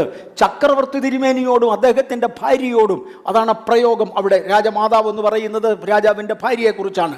രാജാവിനോടും ഭാര്യയോടും നിങ്ങൾ ഈ സിംഹാസനത്തിൽ നിറങ്ങി തറയിലിരിക്ക്, നിങ്ങളുടെ ചൂടാമണിയായ നിങ്ങളുടെ കിരീടങ്ങളുണ്ടല്ലോ, ഇതൊക്കെ തെറിച്ചു പോകാൻ പോകുകയാ, ഞാനിതിനെ മാറ്റിക്കളയും എന്ന് കർത്താവ് പറഞ്ഞു. യെരമ്യാവ് 13:18 നമ്മൾ കണ്ടു. Ezekiel 21:26-27 remove the diamond. പോവുകയാണ്, ഇംഗ്ലീഷിലെ ഭാഗം ഒന്ന് കണ്ടെന്ന് മാത്രം. 11:26-27 യഹോവയായ കർത്താവ് ഇപ്രകാരം അരുളി ചെയ്യുന്നു: ഞാൻ മകുടം നീക്കി കിരീടം എടുത്തു കളയും, അതങ്ങനെ ഇരിക്കയില്ല. ഞാൻ താണതിനെ ഉയർത്തുകയും ഉയർന്നതിനെ താഴ്ത്തുകയും ചെയ്യുന്നു. ഞാൻ അതിന് ഉന്മൂലനാശം വരുത്തും. അതിന് അവകാശമുള്ളവൻ വരുവോളം അതില്ലാതെ ഇരിക്കും. അന്ന് ഞാനത് അവന് കൊടുക്കും. ഇതിന് അവകാശമുള്ള ഒരുവൻ, എന്തിന്? കിരീടത്തിന്, ഭരണത്തിന് അവകാശമുള്ള ഒരുവൻ വരും. അത് സൃഷ്ടാവാണ്. അവൻ വരുമ്പോൾ അവന് കൊടുക്കേണ്ടതിന് തൽക്കാലം ജാതികൾക്ക് പകുത്തു കൊടുത്തതായ ആ ഭരണകൂടങ്ങൾ, ആ ഭാഗം ഇന്ന് വിശദീകരിക്കാൻ ഒക്കത്തില്ല. ദൈവം ജാതികൾക്ക് ഭരണത്തെ പകുത്തു കൊടുത്തു. തെണ്ട് ബേൽഷസ്സർ ചക്രവർത്തിയെ വിളിച്ചേച്ച് പറഞ്ഞു, നിനക്കും നിന്റെ മകനും അവൻ്റെ മകനും 3 തലമുറകൾക്ക് ഭരിക്കുവാൻ ബാബേൽ ദേശം ഞാൻ വിട്ടുതരികയാണ്. നീ രാജ്യത്തെ ഭരിക്കണം, അതിലെ മൃഗങ്ങൾ വരെ നിന്നെ അനുസരിക്കും. നീ സകലത്തെയും അടക്കി വാഴണം. ആദമിനോട് മുഴുഭൂമിയെ അടക്കി വാഴുവാൻ പറഞ്ഞവനായ ദൈവം ജാതികൾക്കായി രാജ്യത്തെ പകുത്തു കൊടുക്കുകയും ഒരു കാലഘട്ടം ഭരിച്ച് ശ്രമിക്കുവാൻ അവരെ ഏൽപ്പിക്കുകയും ചെയ്തു. അവർ പരാജയപ്പെടും. അവകാശമുള്ളവൻ വരുവാൻ സമയം അടുക്കുന്നതോടുകൂടെ തൽക്കാലം കിരീടം വെച്ച് വാഴുന്ന രാജാക്കന്മാരെ, രാജമാതാക്കളെ, സിംഹാസനത്തിൽ നിന്ന് താഴെ ഇറങ്ങിയിരിക്കെ കിരീടങ്ങൾ ഞാൻ മാറ്റാൻ പോകുകയാണ്, അതിനെ ഉന്മൂലനാശം വരുത്താൻ പോകുകയാണ്. ഈ ഭാഗങ്ങൾ ഒരുമിച്ച് ചേർത്തുകൊണ്ട് നമ്മൾ പ്രിസമാറ്റിക് വ്യൂവിൽ പോകുകയാണ്. ഇതിനെ വിശദമായി നമ്മൾ എടുക്കുക. വന്നിരുന്ന ഒരു രശ്മിയെ നമ്മൾ വലുതായിട്ടൊന്ന് ആക്കുകയാണ്, ഒന്ന് വേർതിരിച്ച് കാണുകയാണ്. ഈ വരുവാൻ പോകുന്ന 4 രാജ്യങ്ങളെയും ഭരണങ്ങളെയും കുറിച്ച് ദാനിയേൽ പ്രവാചകന്റെ പുസ്തകം 2-ാം അധ്യായത്തിൻ്റെ 31 മുതലുള്ള വാക്യങ്ങളിൽ കാണാം. ഞാൻ ആ വാക്യങ്ങൾ വായിക്കുന്നില്ല, ഒത്തിരി ദീർഘമാണ്, ഞാനിവിടെ വിശദീകരിച്ചിട്ടുമുള്ളതാണ്. സമഭൂമിയിൽ നിൽക്കുന്നതായ ഒരു ബിംബത്തെ രാജാവ് ദർശനത്തിൽ കണ്ടു. ദാനിയേലിനെ ദൈവം അത് കാണിച്ചു കൊടുത്തു. തല തങ്കം കൊണ്ടും കൈകൾ 2 നെഞ്ചും വെള്ളി കൊണ്ടും വയറ് മുഴുവനും താമ്രം കൊണ്ടും അരയും തുടയും ഇരുമ്പ് കൊണ്ടും കാൽ പാതി ഇരുമ്പ് കൊണ്ടും പാതി കളിമണ്ണ് കൊണ്ടും ഇങ്ങനെ ഇടകലർന്ന വസ്തുതകൾ കൊണ്ട് നിർമ്മിക്കപ്പെട്ട ഒരു മഹാബിംബം നിൽക്കുന്നത് കണ്ടു. അതിൻ്റെ കാലിൽ 10 വിരലുകളായി അത് തിരിയുന്ന ഇടത്ത് കൈ തൊടാതെ ഒരു കല്ല് പറിഞ്ഞു വന്ന് ഇടിക്കുകയും ഈ ബിംബത്തെ അടിമുടി പൊടിച്ച് അത് കാറ്റതിനെ പറപ്പിച്ചുകൊണ്ട് പോകുകയും അതേസമയം വന്നിടിച്ചതായ കല്ല് ഒരു പർവ്വതമായി മാറുകയും ചെയ്ത രംഗം കാണാം.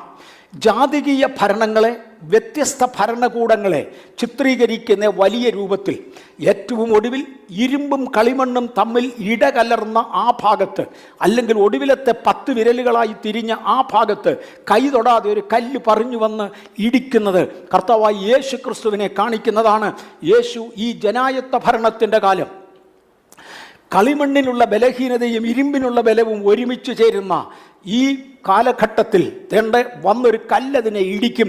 ആ ഇടിച്ച കല്ല് ഒരു മഹാപർവ്വതമായി മാറും, പകരം ഈ ബിംബം പൊടിഞ്ഞു മാറും എന്ന് പറഞ്ഞിരുന്നു. അപ്രകാരം നടക്കേണ്ട ചിലതാണ്. ഇന്ന് നടക്കുന്ന റഷ്യൻ യുക്രൈൻ യുദ്ധം 3-ാം ലോക യുദ്ധം ആകാമെന്ന് ലോകം ഭയപ്പെടുന്നുണ്ട്.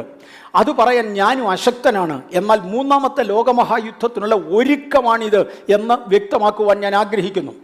3 ഘടകങ്ങൾ ഒത്തുചേർന്ന് UNOയുടെ കീഴിൽ ഒരു ലോക സാമ്രാജ്യം ഉണ്ടാകണം. ഒരു വൺ വേൾഡ് ഭരണം, ലോക സാമ്രാജ്യം ഉണ്ടാകണം.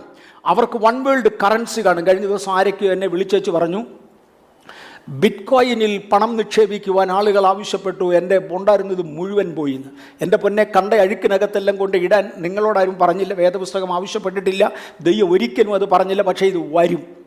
ഒരു ബിറ്റ്കോയിൻ വന്നിരിക്കും, ഒരു വൺ വേൾഡ് ഭരണം വന്നിരിക്കും. ആ കൂട്ടത്തിലൊരു വൺ വേൾഡ് കറൻസി ഉണ്ടായിരിക്കും. ഇറ്റ് വിൽ ബി കോസ്റ്റ്ലി, അതിനൊന്നും യാതൊരു സംശയവുമില്ല.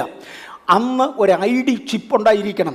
ഇന്ന് എടുത്ത വാക്സിനേഷനുകൾ ID ചിപ്പ് ആയിരിക്കുമെന്ന് ഭയന്ന്, 666 ആയിരിക്കുമെന്ന് ഭയന്ന് എടുക്കാത്തവരുണ്ട്. പക്ഷേ അതിനകത്ത് ഒരു ചിപ്പും ഇതുവരെ ചേർത്തതായി അറിവില്ല. ചേർക്കുവാൻ താല്പര്യമുണ്ട് 666 ചേർക്കുവാൻ. 3 ഘടകങ്ങൾ ഒരുമിച്ച് ചേർന്ന് ഒരു ഭരണകൂടം ഉണ്ടാകണം. ആ ഭരണകൂടത്തിൽ ഒന്നാമത്തേത് ഈ ലോകരാജ്യങ്ങളെല്ലാം കൂടെ ഒരുമിച്ച് ചേരുന്നതാണ്. അത് UNOയുടെ കീഴിലായിരിക്കും അണിനിരക്കേണ്ടത്. ഒരു ബ്ലഡ് മൂണിൻ്റെ ദിവസം UNO ചില പ്രത്യേക തത്വങ്ങൾ എഴുതി ഉണ്ടാക്കിയത് പല പ്രാവശ്യം ഞാനിവിടെ പ്രസിദ്ധീകരിച്ചിരുന്നു. ഇനിയും നമുക്കത് തൊടേണ്ടതുകൊണ്ട് തൊടും.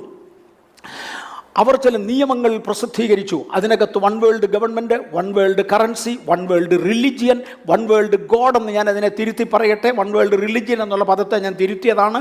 വൺ വേൾഡ് ഗോഡ്, ഇങ്ങനെ പലതും ഉണ്ടായിരിക്കും. അതിൻ്റെ കീഴിൽ ഒന്നാമത്തേത് ലോകത്തിൽ നിന്ന് വരുന്ന ഒരു ഭരണകൂടം. രണ്ടാമത്തേത് ആകാശത്ത് നിന്ന് 7 തലയും 10 കൊമ്പുമുള്ള, മുമ്പേ പറഞ്ഞു കാലിൻ്റെ 10 വിരല്, അത് 10 കൊമ്പായി ഇവിടെ ചിത്രീകരിച്ചു. 10 കൊമ്പുമുള്ള തീ നിറമുള്ളതായ ഒരു മഹാസർപ്പം, പിശാചിൻ്റെ തനി രൂപം, ഇവർക്ക് അധികാരം കൊടുക്കുവാനായി വരും. 3 കള്ളപ്രവാചകന്റെ വായിൽ നിന്ന് വരുന്ന, എതിർ ക്രിസ്തുവിൻ്റെ വായിൽ നിന്ന് വരുന്ന തവള പോലെയുള്ള ഒരു ശക്തി, ഏലിയൻ സ്പിരിറ്റ്സ്, ഏലിയൻസ് വന്നുകൊണ്ടിരിക്കും.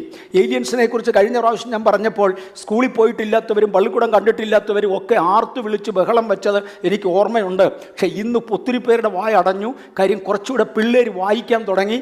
കൃപയാൽ അതിനുള്ള കൃപ ദൈവം നമുക്ക് തന്നതുകൊണ്ട് ഞാൻ ദൈവത്തെ സ്തുതിക്കുന്നു. ഏലിയൻ സപ്പോർട്ട് അതിനുണ്ടായിരിക്കും. ഇങ്ങനെ ഒരു 3 ശക്തികൾ ഒരുമിച്ച് ചേർന്ന് ഒരു വൺ വേൾഡ് ഭരണകൂടം ഉണ്ടാകും. അതിൻ്റെ കീഴിൽ ഒരുപാട് കാര്യങ്ങൾ നടക്കും. നമ്മൾ മുമ്പേ ഈ വാക്യം വായിച്ചതാണ്. ദേശത്ത് കേൾക്കുന്ന ഒരു വർത്തമാനം ഈ ആണ്ടിലും, വേറൊരു വർത്തമാനം വരുന്ന ആണ്ടിലും, വേറൊന്ന് കഴിഞ്ഞതിൻ്റെ മുമ്പിലത്തെ ആണ്ടിലും, ഇങ്ങനെ മാറി മാറി വരുന്നതിൻ്റെ മുമ്പിൽ ഭയപ്പെടരുത്. ഇതെല്ലാം തിരുവചനത്തിൽ ഉള്ളതാണ്. ഒരു പ്രിസമാറ്റിക് വ്യൂവിലാണ് നാം ഇതിനെ കാണുന്നത്. വിശദമായി ഇത് കാണുവാൻ ശ്രമിക്കുക. എനിക്ക് തോന്നുന്നത് എൻ്റെ സ്പീഡ് ഇറ്റ് ഈസ് ഓക്കെ, നിങ്ങൾക്ക് മനസ്സിലാകുമെന്ന് തോന്നുന്നു.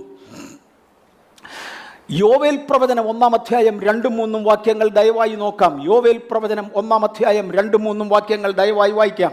മൂപ്പന്മാരെ ഇത് കേൾപ്പീൻ, ദേശത്തിലെ സകല നിവാസികളുമായുള്ളവരെ ചെവിക്കൊള്ളുവീൻ. വായിച്ചു. മൂപ്പന്മാരെ ഇത് കേൾപ്പീൻ, ദേശത്തിലെ സകല നിവാസികളുമായുള്ളവരെ ചെവിക്കൊള്ളുവീൻ. നിങ്ങളുടെ കാലത്തോ നിങ്ങളുടെ പിതാക്കന്മാരുടെ കാലത്തോ ഇങ്ങനെ സംഭവിച്ചിട്ടുണ്ടോ?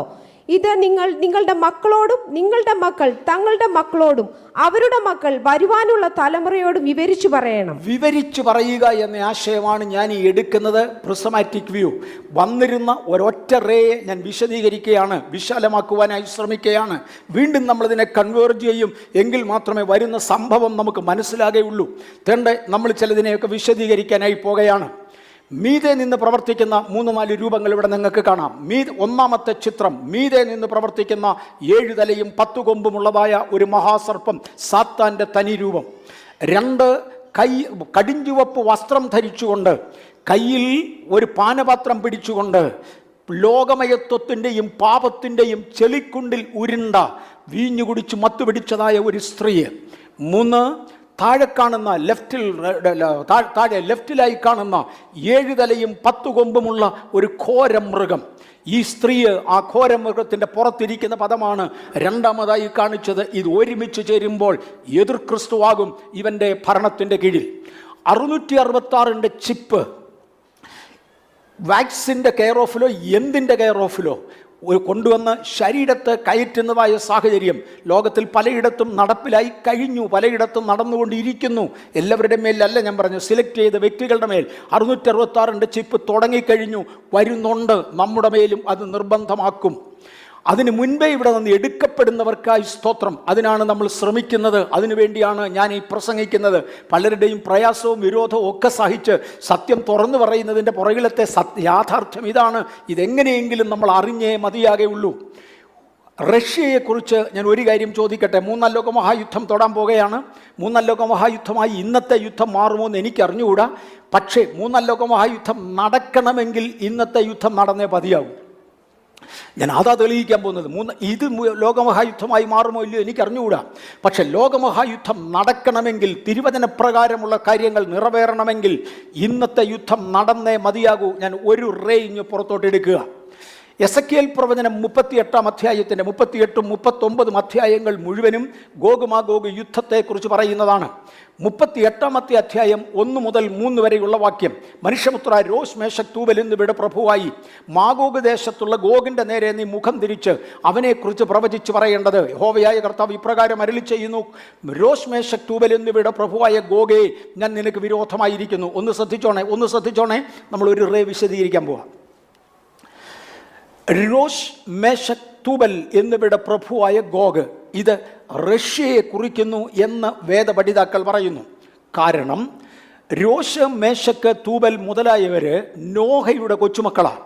പണ്ടുകാലത്ത് ജലപ്രളയത്തിന് മുമ്പുണ്ടായി, ജലപ്രളയത്തിന് ശേഷവും അവശേഷിച്ച നമ്മുടെ നോഹ അപ്പച്ചനുണ്ടല്ലോ, അപ്പച്ചൻ്റെ കൊച്ചുമക്കളുടെ 3-4 പേരുടെ പേരായത്.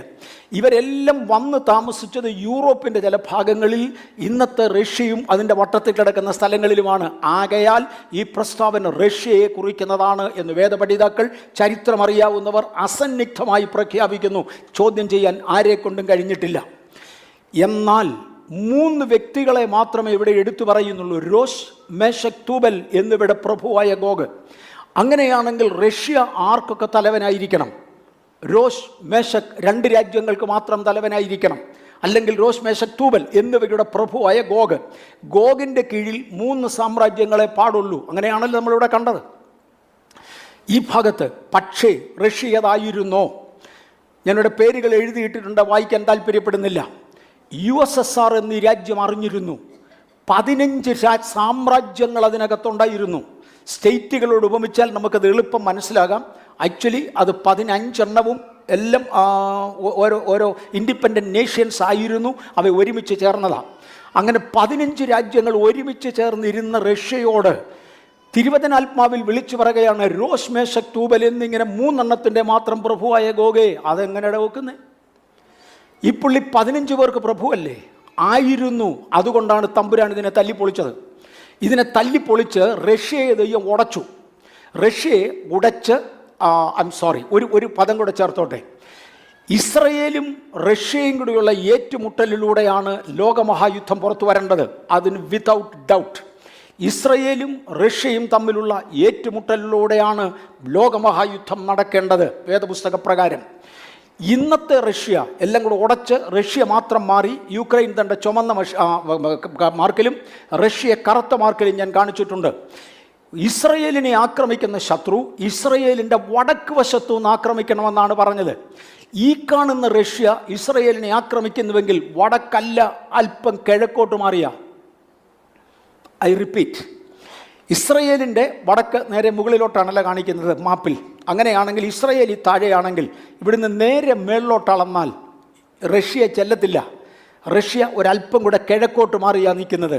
എന്നാൽ ആ റഷ്യയും ഇന്നത്തെ യുക്രൈനും കൂടെ ചേർന്ന് ഒരു രാജ്യമായാൽ യുക്രൈൻ കൃത്യം ഇസ്രയേലിൻ്റെ നേരെ മേളില മാപ്പിൽ. ഒരു പ്രാവശ്യം കൂടെ ഞാൻ ആവർത്തിക്കാം, മനസ്സിലാകുന്നവർക്ക് എളുപ്പമാണ്, അല്ലാത്തവർക്കും മനസ്സിലാവും. ഇന്നത്തെ റഷ്യ വടക്ക് നിന്ന് ഇസ്രയേലിനെ ആക്രമിക്കുക എന്ന് പറഞ്ഞാൽ അസാധ്യമാണ്. ഭൂമിശാസ്ത്രപരമായി അതൊരല്പം കിഴക്കോട്ട് മാറിയാണ് നിൽക്കുന്നത്, വടക്ക് അല്പം കിഴക്കോട്ട് മാറിയ. എന്നാൽ ഇന്നത്തെ യുക്രൈൻ നേരെ ഇസ്രയേലിൻ്റെ മേളിലാണ് നിൽക്കുന്നത്, ഇസ്രയേലിൻ്റെ നേരെ വടക്കുവശത്താണ്. യുക്രൈൻ റഷ്യയുടെ ഭാഗമായി മാറിയാൽ നേരെ വടക്കുന്ന് അറ്റാക്ക് ചെയ്യാൻ സാധിക്കും. ഞാനത് എടുത്ത് കാണിക്കാൻ ആഗ്രഹിക്കുന്നു. തണ്ടി കാണുന്നത് ഇസ്രയേൽ താഴത്തെ അറ്റത്ത് മാർക്ക് ചെയ്തു. അവിടെ നിന്ന് ഞാൻ മേളിലോട്ട് കാണിച്ചു. ഏതാണ്ട് 37 മണിക്കൂർ കൊണ്ട് കാർ ഓടിച്ചാൽ എത്തിച്ചേരാവുന്ന ദൂരം നേരെ വടക്കോട്ട് യാത്ര ചെയ്താൽ, ആ മാപ്പ് കാണാവുന്നവർ ശ്രദ്ധിച്ചു നോക്കൂ, നേരെ വടക്കോട്ട് യാത്ര ചെയ്താൽ എത്തുന്ന ഇടമാണ് യുക്രൈൻ. യുക്രൈൻ റഷ്യയുടെ ഭാഗമായി മാറിയെങ്കിൽ മാത്രമേ വടക്ക് നിന്ന് അറ്റാക്ക് ചെയ്യുവാൻ റഷ്യയ്ക്ക് കഴിയുകയുള്ളൂ. യുക്രൈൻ്റെ ഇൻഡിവിജ്വാലിറ്റി നഷ്ടപ്പെട്ട് അത് റഷ്യയുടെ ഭാഗമായെങ്കിൽ മാത്രം. അതാണ് റഷ്യൻ പ്രസിഡന്റിനെ കൊണ്ട് ദൈവം ചെയ്യിക്കുന്നത്. ആ പുള്ളി ഇന്ന് അറിയുന്ന പോലും ഇല്ലായിരിക്കും എന്നെ വേലയാണ് ഞാൻ കാണിക്കുന്നതെന്ന്. അയക്കറിയാമെങ്കിലും അറിയത്തില്ലെങ്കിലും ഇതിനകത്തിരിക്കുന്ന പ്രിയപ്പെട്ടവരെ നമുക്ക് മനസ്സിലാകേണ്ടതിന്, അല്ലെ എന്നെ ഇന്ന് ശ്രദ്ധിക്കുന്ന ചിലർക്കൂടെ മനസ്സിലാകേണ്ടതിന്, ഒത്തിരി പേർക്ക് ഇത് അറിയാം. ഇസ്രയേലിനെ വടക്ക് നിന്ന് മാഗോഗ് ദേശത്തിൻ്റെ പ്രഭുവായ ഗോഗ് ആക്രമിക്കേണ്ടത് അതിന് യുക്രൈൻ റഷ്യയുടെ ഭാഗമായേ മതിയാകൂ. ആകയാൽ 15 രാജ്യങ്ങൾ ഒരുമിച്ചിരുന്ന് റഷ്യയെ ദൈവം ഉടച്ച് പുതിയ മൂശയിലേക്ക് ഉരുക്കി ഒഴിച്ച് യുക്രൈനെയും റഷ്യയെയും ഒരുമിച്ച് ചേർത്താൽ എസക്കിയേൽ 38-39 ഭൂമിശാസ്ത്രപരമായ സ്ഥാനം തിരികെ കിട്ടും. എനിക്കെന്ന ഒരു പ്രിസമാറ്റിക് വ്യൂ ഞാൻ ഒന്ന് വിശദീകരിച്ചു. വടക്ക് നിന്നൊരു ശത്രു ഇസ്രയേലിനെ ആക്രമിക്കുവാൻ വരും. അത് എതിർ ക്രിസ്തുവിൻ്റെ ഭരണകാലത്തായിരിക്കണം. എങ്കിൽ UNO ഇതിനോടകം ദേശത്ത് വരും. 2 പ്രാവശ്യം ഞാൻ ഈ വാക്യം വായിച്ചു കഴിഞ്ഞു. 3ാമത്തെ പ്രാവശ്യവും ഞാൻ ഇടുകയാണ്. ഈ ആണ്ടിൽ സംഭവിച്ചതല്ല, കഴിഞ്ഞ ആണ്ടിൽ അതല്ല, വരുന്നയാണ്ടിൽ സംഭവിക്കുവാനുള്ളത്. എന്തുകൊണ്ട് കാര്യങ്ങൾ മാറി മാറി സംഭവിക്കുന്നു? എന്തുകൊണ്ട് പരസ്പര ബന്ധമില്ലാത്തതുപോലെ കാര്യങ്ങൾ പോകുന്നു? എന്തുകൊണ്ട് ഇത് സംഭവിക്കുന്നു? ദൈവത്തിന് എന്തൊക്കെയോ ചിലത് ചെയ്യാനുണ്ട്. He keep shuffling things. ചീട്ടുകളിക്കാർ ചീട്ടിട്ട് കുത്തുന്നത് ഞാൻ കണ്ടിട്ടുണ്ട്. ഈ ചീട്ട് കളിക്കാൻ അറിയത്തില്ലെങ്കിലും ചീട്ടുകളിക്കാർ ചീട്ടിട്ട് കുത്തുന്നത് കണ്ടിട്ടുണ്ട്. ഷഫ്ല് ചെയ്യുമെന്നാണ് ഇതിനെ വിളിക്കുന്നത്. എന്തിനാ ദൈവം സാമ്രാജ്യങ്ങളെ ഷഫ്ല് ചെയ്യുന്നത്? മനസ്സിലാകുന്നുണ്ടോ? എന്തിനാ ദൈവം സാമ്രാജ്യങ്ങളെ ഷഫ്ല് ചെയ്യുന്നത്? ദൈവത്തിനൊരു ഉദ്ദേശമുണ്ട്. ജാതികളുടെ കയ്യിൽ നിന്ന് ഈ ഭരണം തിരികെ പിടിച്ച് ദൈവപുത്രനാകുന്ന ക്രിസ്തുവിൻ്റെ കയ്യിൽ ഇത് ഏൽപ്പിക്കേണ്ടതിന് ദൈവം ചിലതിനെ ഷഫിൾ ചെയ്യുന്ന കൂട്ടത്തിൽ നമ്മുടെ കുഞ്ഞുങ്ങൾ ഒരുപാട് പേര് അകപ്പെട്ടു പോയി. നമ്മുടെ പ്രിയപ്പെട്ടവരിൽ ഒരുപാട് പേരായിപ്പോയി. പക്ഷെ ഒന്നും ചെയ്യാൻ നിവൃത്തിയില്ല. ദൈവമായി അവർക്കൊരു സ്വസ്ഥത കൊടുക്കുവാൻ, സമാധാനം കൊടുക്കുവാൻ, ആയുസ് നീട്ടിക്കൊടുക്കുവാൻ, ദൈവത്തോട് പ്രാർത്ഥിക്കുവാൻ മാത്രം നമുക്ക് കഴിയും. ആ കാര്യങ്ങൾ നടക്കുകയാണ്. ഞാൻ താഴോട്ട് വരട്ടെ. 2ാമതൊരു റേ ഞാൻ വിശദീകരിക്കാൻ പോകുകയാണ്. ഇവിടെ മറ്റൊരു മഹാവിവരം കൂടെ ഞാൻ കൊണ്ടുവരാൻ പോകുകയാണ്.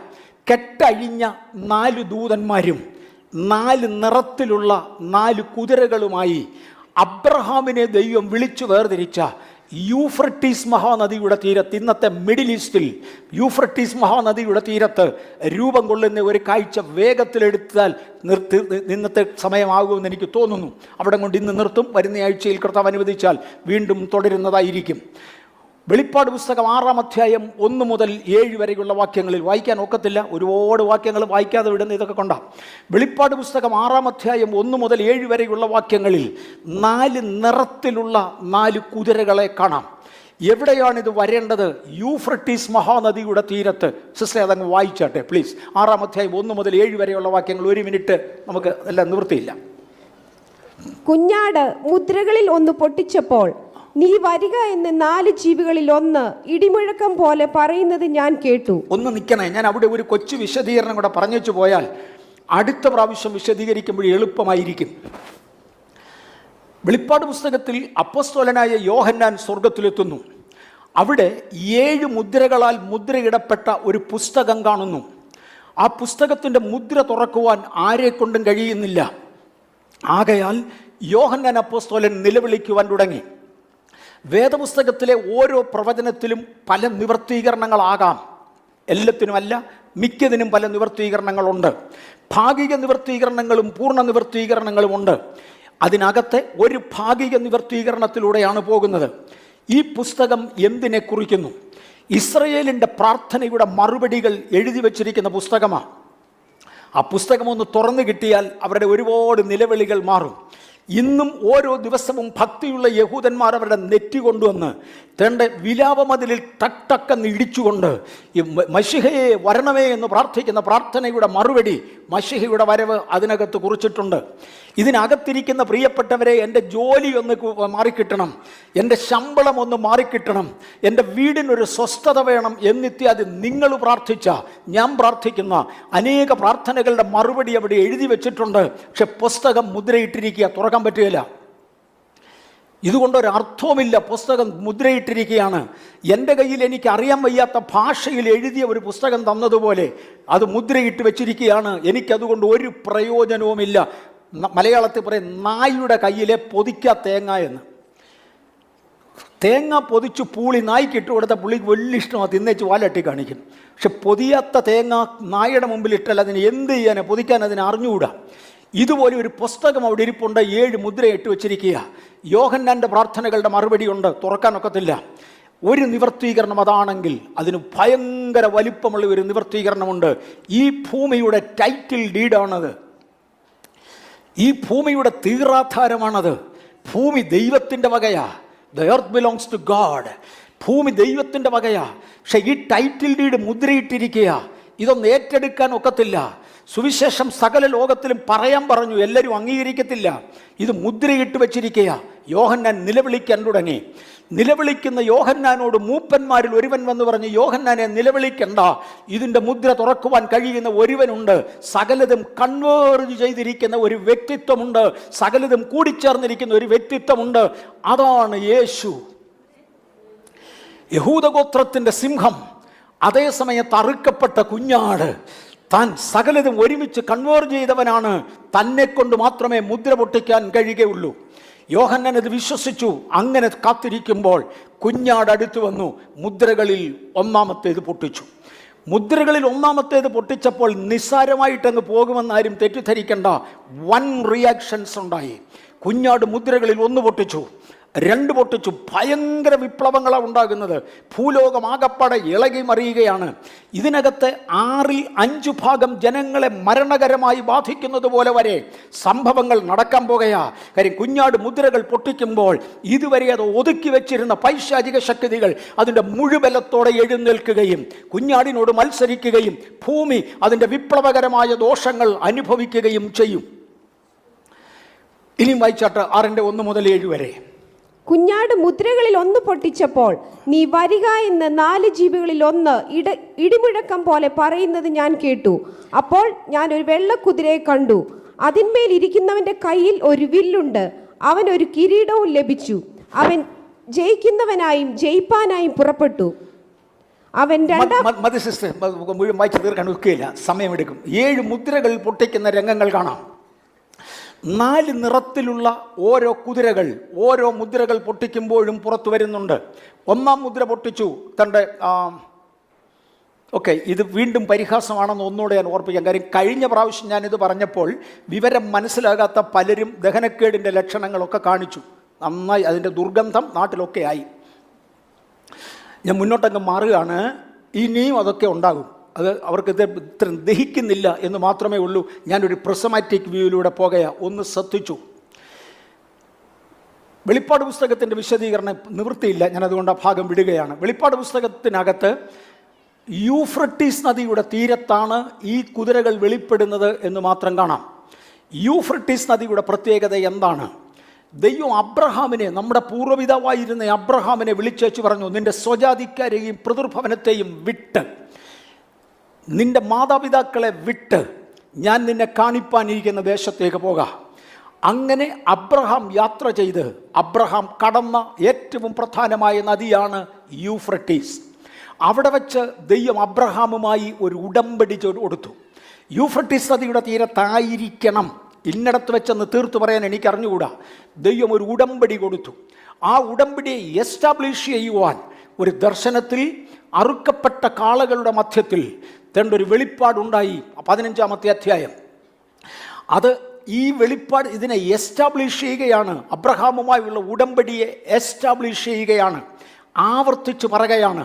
ആ ഉടമ്പടി ഇതാണ്: ഞാൻ നിനക്കും നിന്റെ സന്തതിക്കും ഈ ദേശം മുഴുവനും വാഗ്ദത്തമായി അവകാശമായി തരാൻ പോകുകയാണ് എന്ന് അബ്രഹാമുമായി ഒരു ഉടമ്പടി ചെയ്തു. ഇത് യൂഫ്രട്ടീസ് നദിയുടെ തീരത്തായിരിക്കണം. കാരണം ദൈവത്തോട് അബ്രഹാം ചേരുന്നത് യൂഫ്രട്ടീസ് നദിയിലാണ്. അബ്രഹാം ജീവിച്ചിരുന്ന കാലത്ത് നദി കടക്കുന്നത് കുറ്റകരമായി നാട്ടുകാർ കണ്ടിരുന്നു. ഒരു നദി കടക്കാൻ പാടില്ല. അബ്രഹാമിനോട് ദൈവം ആവശ്യപ്പെട്ടത് അന്നുള്ളതിലെ വലിയ നദി കടക്കാനാണ്. ഇവിടെ സ്നാനപ്പെടാൻ പറയുന്നത് പോലെ ദൈവം വെള്ളത്തിലൂടെ കടത്തിക്കൊണ്ട് പോകുന്നത് ഒരു ഉപമയായി ആരംഭം മുതൽ ഉപയോഗിക്കാറുണ്ട്. ഞാൻ യേശുവിനോട് ചേരുവാൻ വെള്ളത്തിലൂടെ സ്നാനമേറ്റതുപോലെ അബ്രഹാം തൻ്റെ സ്വജനത്തെയും പിതൃഭവനത്തെയും ജാതിയെയും വിട്ട് ദൈവത്തോട് ചേരേണ്ടതിന് യൂഫ്രട്ടീസ് നദി കടന്നു. അവിടെ ആയിരിക്കണം പ്രമാണം എസ്റ്റാബ്ലിഷ് ചെയ്തത്. ഞാൻ നിനക്കും നിൻ്റെ സന്തതിക്കും ഇത് വാഗ്ദത്ത ദേശമായി തരികയാണ്. പക്ഷേ അത് പറയുമ്പോൾ അതിന് വിരോധമായി വ്യാപരിച്ചിരുന്ന 4 പ്രധാന ശക്തികളെ, വേദപുസ്തകത്തിൽ 4 ഒരു നല്ല ഫിഗറാണ്. അധികാരങ്ങളെ കാണിക്കുന്ന, അവകാശങ്ങളെ കാണിക്കുന്ന 4 ദൂതന്മാരെ അഴിച്ചുവിടുക എന്ന് മുദ്രകൾ പൊട്ടിക്കുമ്പോൾ സ്വർഗത്തിലൊരു ശബ്ദമുണ്ടായി. അങ്ങനെയാണെങ്കിൽ യൂഫ്രട്ടീസിൻ്റെ തീരത്താണ് ഈ 4 അശുദ്ധ ദൂതന്മാരെ അഴിച്ചുവിടുന്നത്. ഒറ്റ ഉദാഹരണം പണ്ടൊരിക്കൽ ഞാൻ എടുത്തത് ഒന്നുകൂടെ ആവർത്തിക്കാം. അബ്രഹാം ജീവനോടിരുന്ന കാലം ലോകത്തിലെ ഏറ്റവും മ്ലേച്ഛകരമായിരുന്ന രാജ്യമെന്ന് കണ്ടത് സോദോം ഗോമോറയാണ്. സോദോം ഗോമോറയുടെ ഏറ്റവും വലിയ പാപം സെയിം സെക്സ് മാരിയേജ് ആണ്. പുരുഷൻ പുരുഷനോടും സ്ത്രീ സ്ത്രീയോടും ചേർന്ന് അയോഗ്യമായി ഇത് പ്രവർത്തിച്ച ലൈംഗിക അപഹാസം, അതാണ് സോദോമിൻ്റെ 1-ാമത്തെ പാപം, ഏറ്റവും വലിയ പാപം. സോദോമി എന്ന് അതിനെ വിളിച്ചിരുന്നു. തുടർന്ന് ആ അശുദ്ധ ദൂതൻ ബന്ധിക്കപ്പെട്ടു. ലോകത്തിൽ ഒരു രാജ്യവും സോദോമി അനുവദിച്ചിരുന്നില്ല.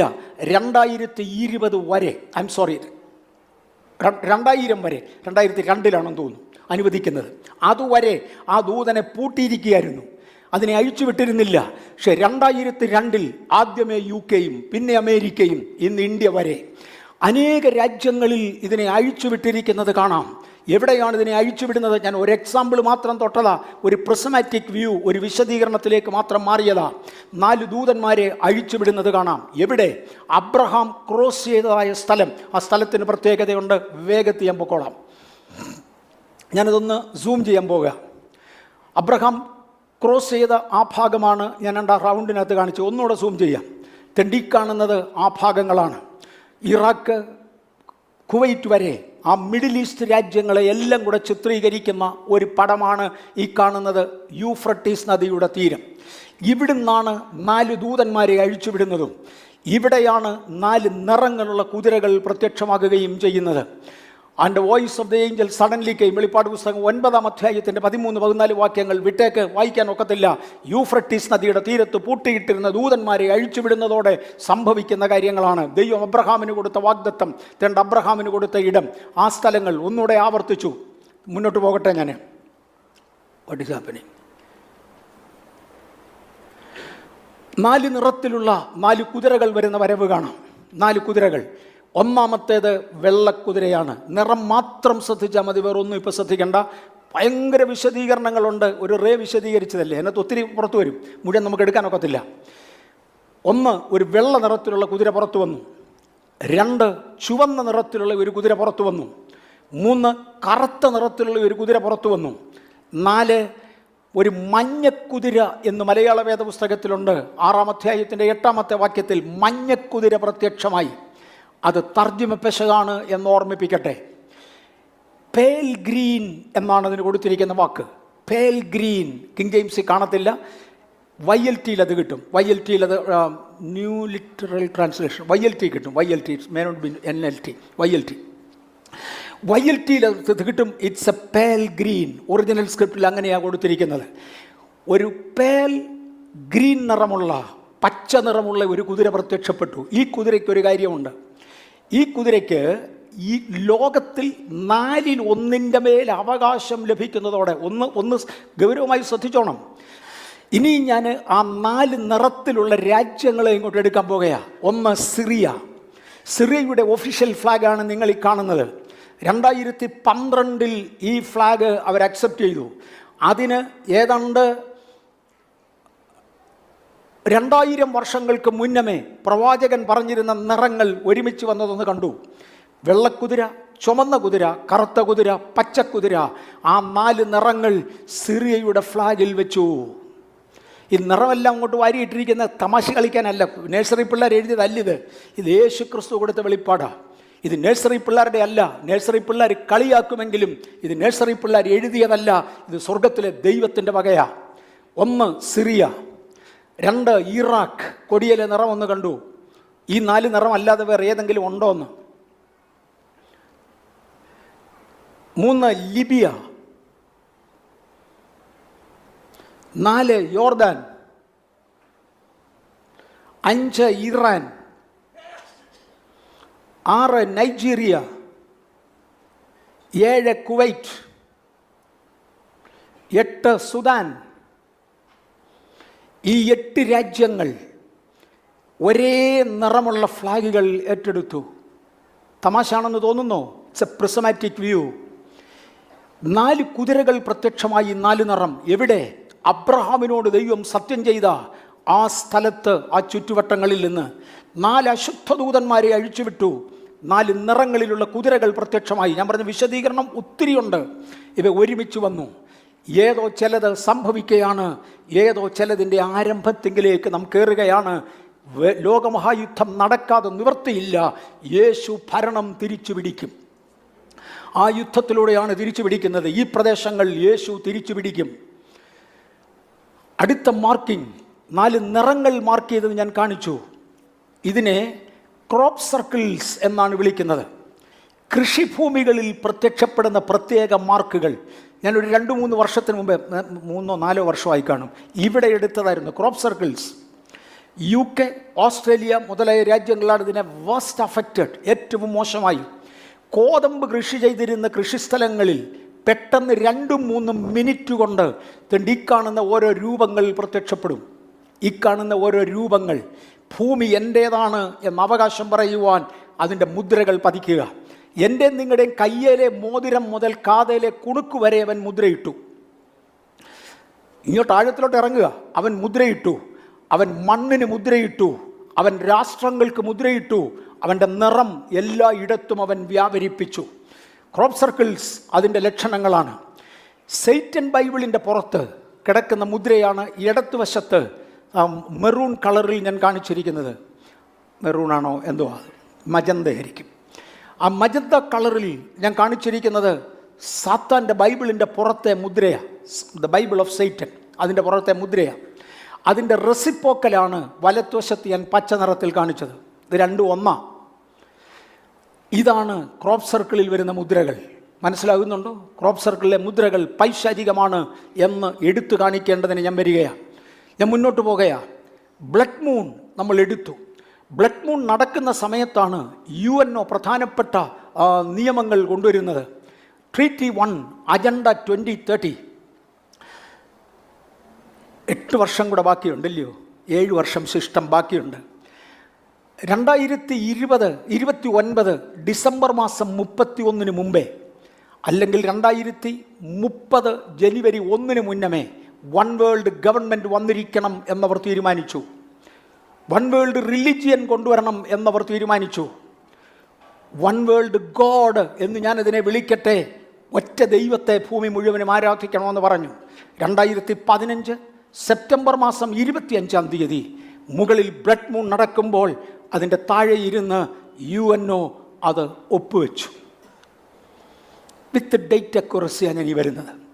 നമ്മൾ വിശദീകരിക്കുക. രണ്ടാമത്തെ treaty 2020 get A unique ID number 666. 2020 അത് നടത്തണമെന്നവർ തീരുമാനിച്ചതാ. അതിനുവേണ്ടി ആളുകൾ എഴുന്നേറ്റു. പോപ്പ് അതിനനുകൂലമായൊരു കോൾ കൊടുത്തു. അവിടെ കൊണ്ട് ഞാൻ നിർത്തുകയാണ്. ജെയിംസ് ഗോർഡൻ ബ്രൗൺ അതിനനുകൂലമായൊരു കോൾ കൊടുത്തു. ബിൽ ഗേറ്റ്സ് അതിനാവശ്യമുള്ളതായി ചിപ്സ് ഉണ്ടാക്കി. അവരെല്ലാം പറഞ്ഞു 2020 ഇത് ലോകത്തിൽ കൊണ്ടുവരും. പക്ഷേ എൻ്റെ യേശു പറഞ്ഞ ഒരു പദമുണ്ട്, തൻ്റെ വരവിൻ്റെ ദിവസം പിതാവല്ലാതെ പുത്രൻ പോലും അറിയുന്നില്ല. പോപ്പിന് പിടിയില്ല. മനസ്സിലാകുന്നുണ്ടോ? ബിൽ ഗേറ്റ്സിന് കമൻ്റ് ചെയ്യാൻ ഒക്കത്തില്ല. പിതാവ് പറഞ്ഞു നിൽക്കട, സമയമായില്ല, വെയിറ്റ്. അതിൻ്റെ അർത്ഥം ചിപ്സ് അവർ കളഞ്ഞെന്നല്ല, ഇന്നും അതവിടെ ഉണ്ട്. എപ്പോൾ അതിൻ്റെ ടൈം വെയിറ്റ് ചെയ്യുകയാണ്. ദൈവമക്കളെ, ഞാൻ വിശ്വസിക്കുന്നതനുസരിച്ച് ഒരു കാഹളം ധ്വനിക്കും, ഞാനങ്ങ് പോകും, എൻ്റെ കൂടെ ഒരുപാട് പേര് പോകും. ബിൽ ഗേറ്റ്സേ, പിന്നെ നിങ്ങളുടെ തോന്നിയവാസം കുത്തേണ്ടതിന് കുത്താം. ഒത്തിരി പേര് അവിടെയും രക്ഷപ്പെടും. ഇല്ലെന്നല്ല ഞാൻ പറഞ്ഞ്. ഇന്ന് പകൽ യേശുവിൻ്റെ വരവിന് വേണ്ടി തയ്യാറാകാം. ലക്ഷണങ്ങൾ മുഴുവനും ഞാൻ രണ്ടാമത്തെ ലക്ഷണത്തിലൂടെയാണ് പോകുന്നത്. രണ്ടാമത്തെ റേ ആണ് വിശദീകരിക്കുന്നത്. പ്രിസമാറ്റിക് വ്യൂവിൽ മാത്രമേ ഇതിനെ നമുക്ക് വിശദമായി കാണാനൊക്കത്തുള്ളൂ. തിരിച്ചതിനെ ഒന്ന് കമ്പൈൻ ചെയ്തെങ്കിൽ മാത്രമേ നമുക്കതിനെ ഒന്ന് ചേർത്ത് കാണാനൊക്കത്തുള്ളൂ. മെയ് 2020 ആയിരുന്നു, സെപ്റ്റംബർ 2020. ഇതെല്ലാം വേൾഡ് ഗവൺമെൻറ്റുകൾക്ക് വേണ്ടിയുള്ള തീരുമാനങ്ങൾ. പോപ്പ് പരസ്യപ്പെടുത്തിയതും മറ്റു പലതും പല പരസ്യങ്ങളുണ്ടായി. അതിനകത്ത് തന്നിരുന്ന ഡേറ്റ്സ് 2020 മെയ്യും 2020 സെപ്റ്റംബറുമായിരുന്നു. 2020 കൊറോണയെ ദൈവം അഴിച്ചുവിട്ടു. മൊത്തം സംഗതികൾ തകിടം മറിഞ്ഞു. പെസ്റ്റലൈൻ നടക്കുമ്പോൾ തന്നെ ദൈവത്തിൻ്റെ സമയത്തിനു വേണ്ടി കാര്യങ്ങൾ മാറ്റിവെച്ചു. ഇന്ന് ഞാനും നിങ്ങളും ഇതിൻ്റെ നടുക്കാണെന്ന് മറക്കരുത്. നമുക്ക് കർത്താവിന് വേണ്ടി ഒന്ന് മടങ്ങി വരാം. ഞാൻ ഈ ഭാഗങ്ങൾ വിശദീകരിക്കുന്നില്ല. അടുത്ത ദിവസം വരുന്ന ആഴ്ചയിൽ കർത്താവ് അനുവദിക്കുന്നെങ്കിൽ വേറെ ചില ഭാഗങ്ങളിലൂടെ പോകാം. ഞാൻ എന്തുവാ പറയാൻ ആഗ്രഹിച്ചത്? യേശുവിൻ്റെ മടങ്ങിവരവ് സമീപമായി. പരസ്യവരവിൻ്റെ ലക്ഷണങ്ങളാണ് ഈ കാണുന്നത്. അതിനു മുമ്പേ രഹസ്യവരവ് നടക്കും. രഹസ്യവരവിൽ ഞാനും നിങ്ങളും എടുക്കപ്പെടും. റാപ്ചർ എന്ന് കേട്ടാൽ ചിരിക്കുന്ന ഒത്തിരി പേരുണ്ട്. അവർ ചിരിക്കട്ടെ. ക്രൂശിൻ്റെ വചനം നശിച്ചു പോകുന്നവർക്ക് ഭോഷത്വവും രക്ഷിക്കപ്പെടുന്ന നമുക്ക് ദൈവശക്തിയുമാണ്. ഇന്ന് പകൽ ദൈവസന്നിധിയിൽ നമ്മെ ഒന്നുകൂടെ സമർപ്പിക്കാം.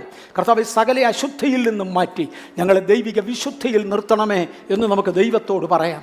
എനിക്ക് തോന്നുന്നത് ഇന്ന് എടുത്തത് ടൈം ബേസ്ഡാണ്, ആപ്റ്റാണ്. ഞാൻ എടുത്തു പറഞ്ഞു. യുക്രൈനും റഷ്യയും ഒരുമിച്ച് ചേരാത്തിടത്തോളം വേദപുസ്തകത്തിൽ എസെക്കിയേൽ 38-39 പറയുന്ന ഗോഗ്-മാഗോഗ് യുദ്ധം അസാധ്യമാണ്. അത് വരേണ്ടതിന് റഷ്യയെ ഉടച്ച് പുതിയ മൂശയിൽ വാർത്ത് ഇന്നത്തെ യുദ്ധത്തിലേക്ക് നയിച്ചു. ദൈവം തൻ്റെ കാര്യങ്ങൾ ചെയ്യും. ഞാനും നിങ്ങളും എടുക്കപ്പെടും. അതിനുവേണ്ടി തയ്യാറാകാം. കണ്ണുകളടയ്ക്കാം. കർത്താവേ, ഇന്ന് ഈ സഭയെ ദൈവകരങ്ങളിൽ ഏൽപ്പിക്കുന്നു. ലോകത്തിൻ്റെ പല ഭാഗത്തായി ശ്രദ്ധിച്ചവരെ തൃക്കരങ്ങളിലേക്ക് ഏൽപ്പിക്കുന്നു. യേശുവിൻ്റെ ബലമുള്ള നാമത്തിൽ ഞാനവരെ അനുഗ്രഹിച്ച് പ്രാർത്ഥിക്കുന്നു. ഒരു ദൈവകൃപ അവരുടെ മേൽ ഇരിക്കട്ടെ.